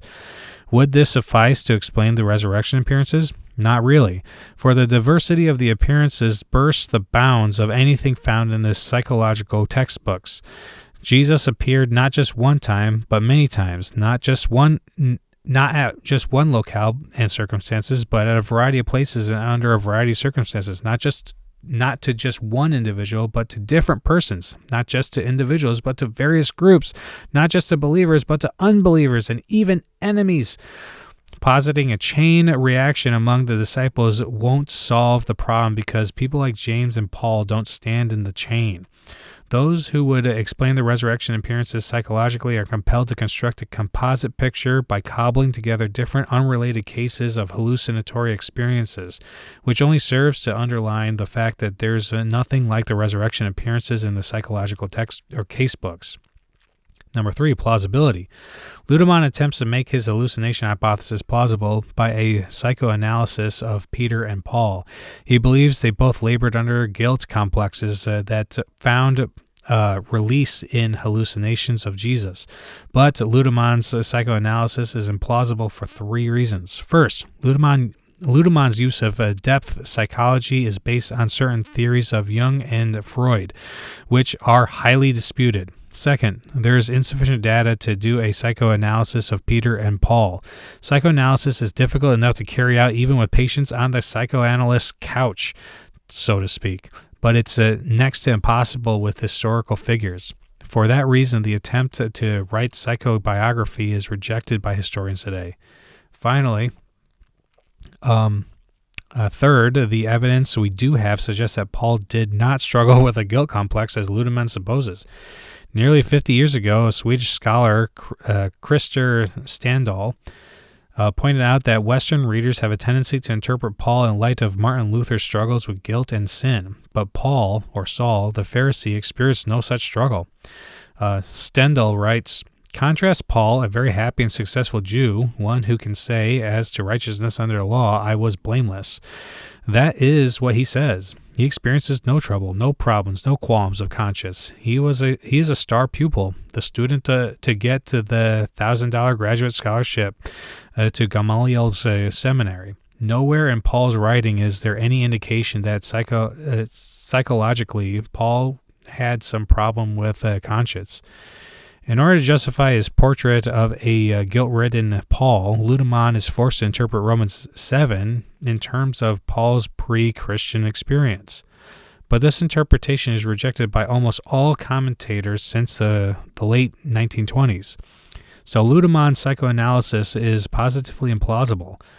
A second respect in which the hallucination hypothesis is implausible is its taking the resurrection appearances to be merely visionary experiences. Ludemann recognizes that the hallucination hypothesis depends on the presupposition that what Paul experienced on the road to Damascus was the same as what all the other disciples experienced. But this presupposition is groundless. In including himself in the list of eyewitnesses to Christ's resurrection appearances, Paul is in no way implying that they were all just like the appearances to him. Many of Paul's opponents in Corinth denied that he was a true apostle. So Paul is anxious to include himself along with the other apostles who had seen Christ. Paul is trying to bring his experiences up to the objectivity and reality of theirs, not to pull their experience down to the level of merely visionary experiences. So the hallucination hypothesis suffers from implausibility with respect to its psychoanalysis of the witnesses and its blanket reduction of the appearances to visionary experiences. Number 4, less contrived. Ludemann's version of the hallucination hypothesis is contrived in a number of ways. For example, it assumes that the disciples fled back to Galilee after Jesus' arrest, that Peter was so obsessed with guilt that he projected a hallucination of Jesus, and the other disciples were also prone to hallucinations, and that Paul had a struggle with the Jewish law and a secret attraction to Christianity. So talk about it. Why do you suppose the hallucination hypothesis is today the most prominent hypothesis among those who deny Jesus' resurrection? So this is related to the cognitive dissonance theory, which I think today is the most popular based off of my conversations with people. And it's because it is the best shot they have at a naturalistic explanation for the rise of Christianity. I don't think that there is a better explanation. So it's very prominent today because most people are have a anti-supernatural bias, and so anything related to a supernatural cause is rejected out of principle. And so, and that's the reason. That's straight up the reason. You know, an anti-supernatural bias. So anything like God or angels or demons or other spiritual entities are dismissed out of hand. They can't be part of the conversation because they think that there's a lack of evidence for supernatural beings. And then they go on and talk about haunted houses all the time. Anyway, number 5, disconfirmed by fewer accepted beliefs. Some of the accepted beliefs of the New Testament scholars today tend to disconfirm the hallucination hypothesis, at least as Ludemann presents it. For example, the beliefs that Jesus was laid in a tomb by Joseph of Arimathea, that Jesus' tomb was discovered empty by women, that psychoanalysis of historical figures is not feasible, that Paul was basically content with his life under the Jewish law, and that the New Testament makes a distinction between a mere vision and a resurrection appearance. Number 6, exceeds other hypotheses if fulfilling conditions 1 through 5. The hallucination hypothesis remains a live option today, and in that respect has outstripped its naturalistic rivals. But the question is whether it outstrips the resurrection hypothesis. All right, so the resurrection hypothesis. We've seen how poorly the typical explanations of the empty tomb and the postmodern appearances and the origin of the disciples' faith fare when assessed by standard criteria for testing historical hypotheses. They're especially weak when it comes to explanatory scope and power and are often highly implausible. But does the resurrection hypothesis do any better at explaining the evidence? Is it a better explanation than the implausible naturalistic explanations offered in the past? In order to answer these questions, let's apply our same criteria to the hypothesis that God raised Jesus from the dead. So, number one, explanatory scope. The resurrection hypothesis has greater explanatory scope than some rival explanations like the hallucination hypothesis or the displaced body hypothesis by explaining all three of the main facts at issue, whereas these rival hypotheses explain only one. Explanatory power. This is perhaps the greatest strength of the resurrection hypothesis. The conspiracy hypothesis and the apparent death hypothesis, for example, just do not convincingly account for the empty tomb, resurrection appearances, and origin of the Christian faith. On these theories, the evidence, for example, the transformation of the disciples, becomes very improbable. By contrast, on the hypothesis of Jesus' resurrection, it seems extremely probable that the tomb should be empty, and that the disciples should see appearances of Jesus alive, and that they should come to believe in his resurrection. Plausibility. The plausibility of Jesus' resurrection grows exponentially once we consider it in its historical context, namely Jesus' unparalleled life and radical personal claims, and in its philosophical context, namely the evidence for God's existence. Once one embraces the view that God exists, the hypothesis that God would raise Jesus from the dead is no more implausible than its rivals. So that's one of the things. If you're doing a calculation in which you're trying to determine if God exists and God would want to raise Jesus from the dead, it needs to be understood in the context of, does this perfectly loving God being, would he want to become incarnate? And if he takes on the separation that's a result of sin in order to provide a path for forgiveness and reconciliation to the creatures he loves, then it then becomes the case that what are the odds that he would want to raise himself from the dead? Which, from my perspective, is very plausible. There's more to all this, but a guy named Caleb Jackson has a great presentation in which he argues for the plausibility of God wanting to become incarnate and also for God wanting to raise Jesus from the dead. And I highly recommend checking it out. I've shared it in the past on my Facebook page, so go ahead and look at there, and you should find it. So number 3, did I read plausibility? Yes. So 4, less contrived. The resurrection hypothesis possesses a great explanatory scope and power, but some scholars have charged that it is contrived. Being contrived, you'll recall, is a matter of how many new suppositions a hypothesis must make that are not implied by existing knowledge. So defined, however, it's hard to see why resurrection hypothesis is extraordinarily contrived. It requires only one new supposition, that God exists. Surely its rival hypotheses require many new suppositions. For example, the conspiracy hypothesis requires us to suppose that the moral character of the disciples was defective, which is certainly not implied by already existing knowledge. The apparent death hypothesis requires a supposition that the centurion's lance thrust into Jesus' side was just a superficial poke, or is an unhistorical detail in the narrative, which again goes beyond existing knowledge. The hallucination hypothesis requires us to suppose that some of emotional preparation of the disciples, which predisposed them to project visions of Jesus alive, which is not implied by our knowledge. Such examples could be multiplied.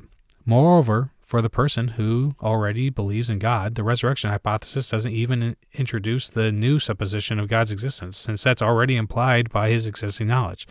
So the resurrection hypothesis cannot be said to be contrived, since by virtue of the number of new suppositions it introduces. If our hypothesis is contrived, then it must be for some other reason. Scientific hypotheses regularly include the supposition of the existence of new entities, such as quarks, strings, gravitons, black holes, and the like, without those theories being characterized as contrived. Philosophers of science have found it notoriously difficult to explain what it is exactly that makes a hypothesis contrived. There seems to be an air of artificiality about a hypothesis deemed to be contrived, which can be sensed by those who are seasoned practitioners of the relevant science. Now, I think the sense of discomfort that many people, even Christians, feel about appealing to God as part of an explanatory hypothesis for some phenomenon for some phenomenon in the world is that so doing has this air of artificiality. It just seems too easy when confronted with some unexplained phenomenon to throw one's hands up and say God did it. Is the hypothesis that God raised Jesus from the dead contrived in this sense? I don't think so. A supernatural explanation of the empty tomb, the resurrection appearances, and the origin of the Christian faith can scarcely be said to be contrived given the context of Jesus' own unparalleled life, ministry, and personal claims. A supernatural hypothesis readily fits into such a context. It's already precisely because of this historical context that the resurrection hypothesis doesn't seem contrived when compared to miraculous explanations or other sorts. For example, that a psychological miracle occurred, causing normal men and women to become conspirators and liars who would be willingly martyred for their lives, or that a biological miracle occurred, which prevented Jesus dying on the cross despite the spear thrust through his chest and so forth. It is these miraculous hypotheses that strike us as artificial and contrived, not the resurrection hypothesis, which makes the abundantly good sense in the context of Jesus' ministry and radical personal claims. Thus, it seems to me that the resurrection hypothesis cannot be characterized as excessively contrived. Number 5, disconfirmed by fewer accepted beliefs. I cannot think of any accepted beliefs that disconfirm the resurrection hypothesis, unless one thinks of, say, dead men do not rise is disconfirmatory. But this generalization based on what naturally happens when people die does nothing to disconfirm the hypothesis that God raised Jesus from the dead.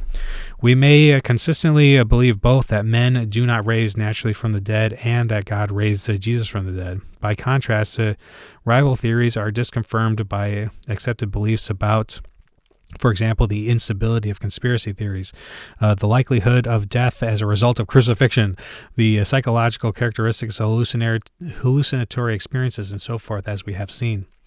I will say that there are many people out there who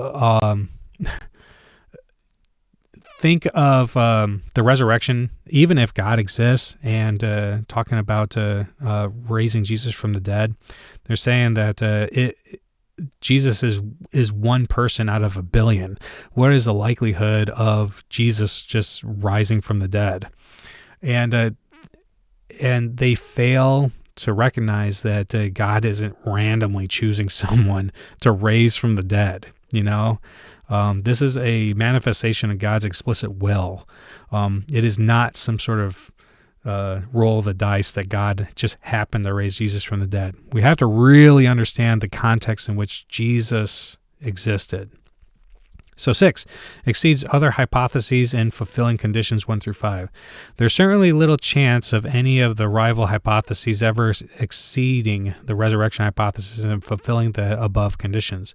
The bewilderment of contemporary scholarship when confronted with the facts of the empty tomb, the resurrection appearances, and the origin of the Christian faith suggests that no better rival is anywhere on the horizon. Once you give up the prejudice against miracles, it's hard to deny the resurrection of Jesus is the best explanation of the facts. Conclusion. In conclusion, then, three great independently established facts: the empty tomb, the resurrection appearances, and the origin of the Christian faith all point to the same marvelous conclusion, that God raised Jesus from the dead. Given that God exists, this conclusion can not be barred to anyone seeking the meaning to existence. I don't believe it. We made it. We made it. It's time for celebration. We did it. We got to the end, everybody. Great job sticking with me. Oh, man. Really good job, everyone. Yeah, we did it. We did it. Woo woo! Yeah, Sam, we did it. Yeah, that's right. You guys have earned that celebration. We've earned it. Yeah. I didn't know if we were going to make it. I know. I know, man. Oh, this was a long one, but there's so much good information in here, you know? Like, it's and man, I can't, great job soldiering through, you know, like it's a long, apologetics is not easy. Apologetics is not easy. There's a lot of information, and I cannot emphasize enough that we are just skimming the surface here. Even though we went through a lot of stuff, we're just skimming the surface. There's a lot more to be said, and a lot more that can be said, but we won't do any more new stuff tonight. Let's just get through the case for the historicity of Jesus' resurrection real quick, which is the end. Just a quick recap. It's just this. So number one, determining the evidence to be explained. So we determined that Jesus' tomb was found empty by a group of his woman followers on the first day of the week following his crucifixion.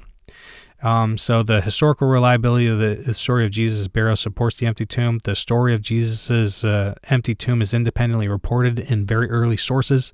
Number three, Mark's story is simple and lacks legendary development. 4, the tomb was discovered empty by women. Number 5, the earliest Jewish response to the disciples presupposes an empty tomb, and that's why they were saying the disciples stole the body.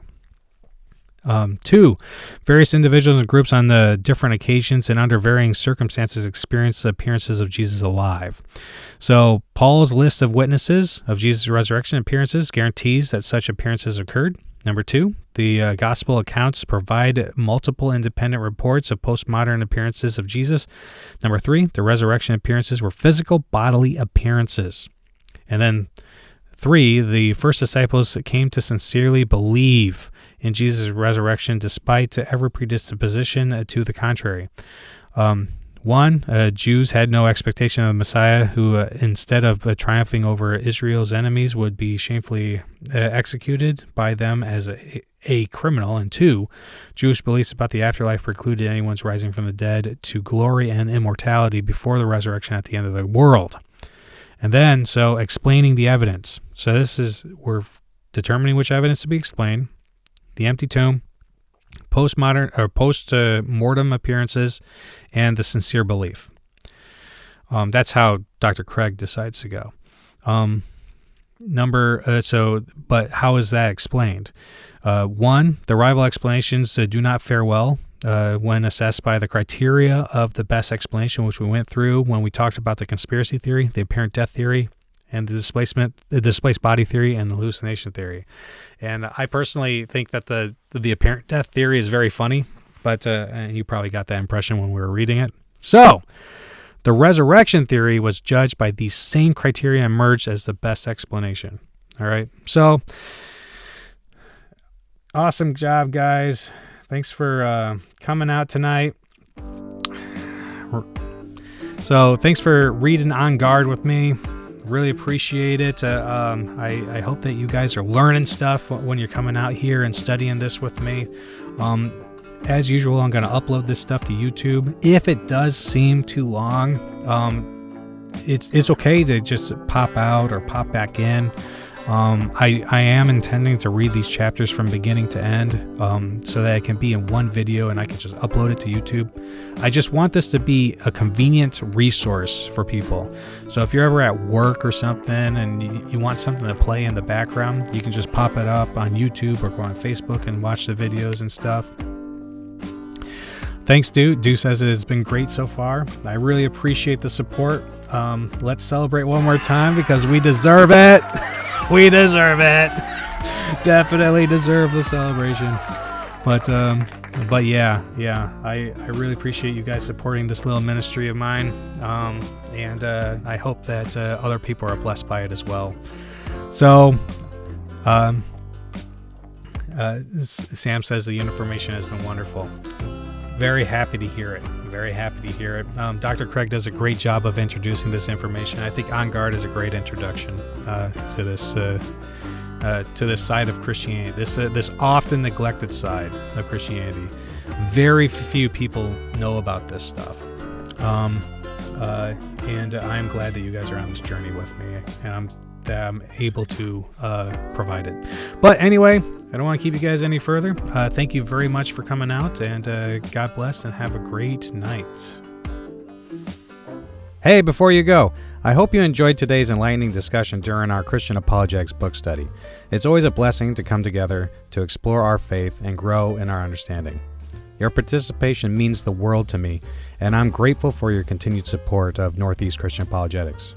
Remember, you can stay connected with me and access valuable resources by visiting my website at nechristianapologetics.com. There you'll find a wealth of articles, videos, and recommended reading material to deepen your knowledge of Christian apologetics. If you're as passionate as I am about equipping believers to defend their faith and engage in meaningful conversations, you can also support this ministry in various ways. One way to support this work is through patreon.com.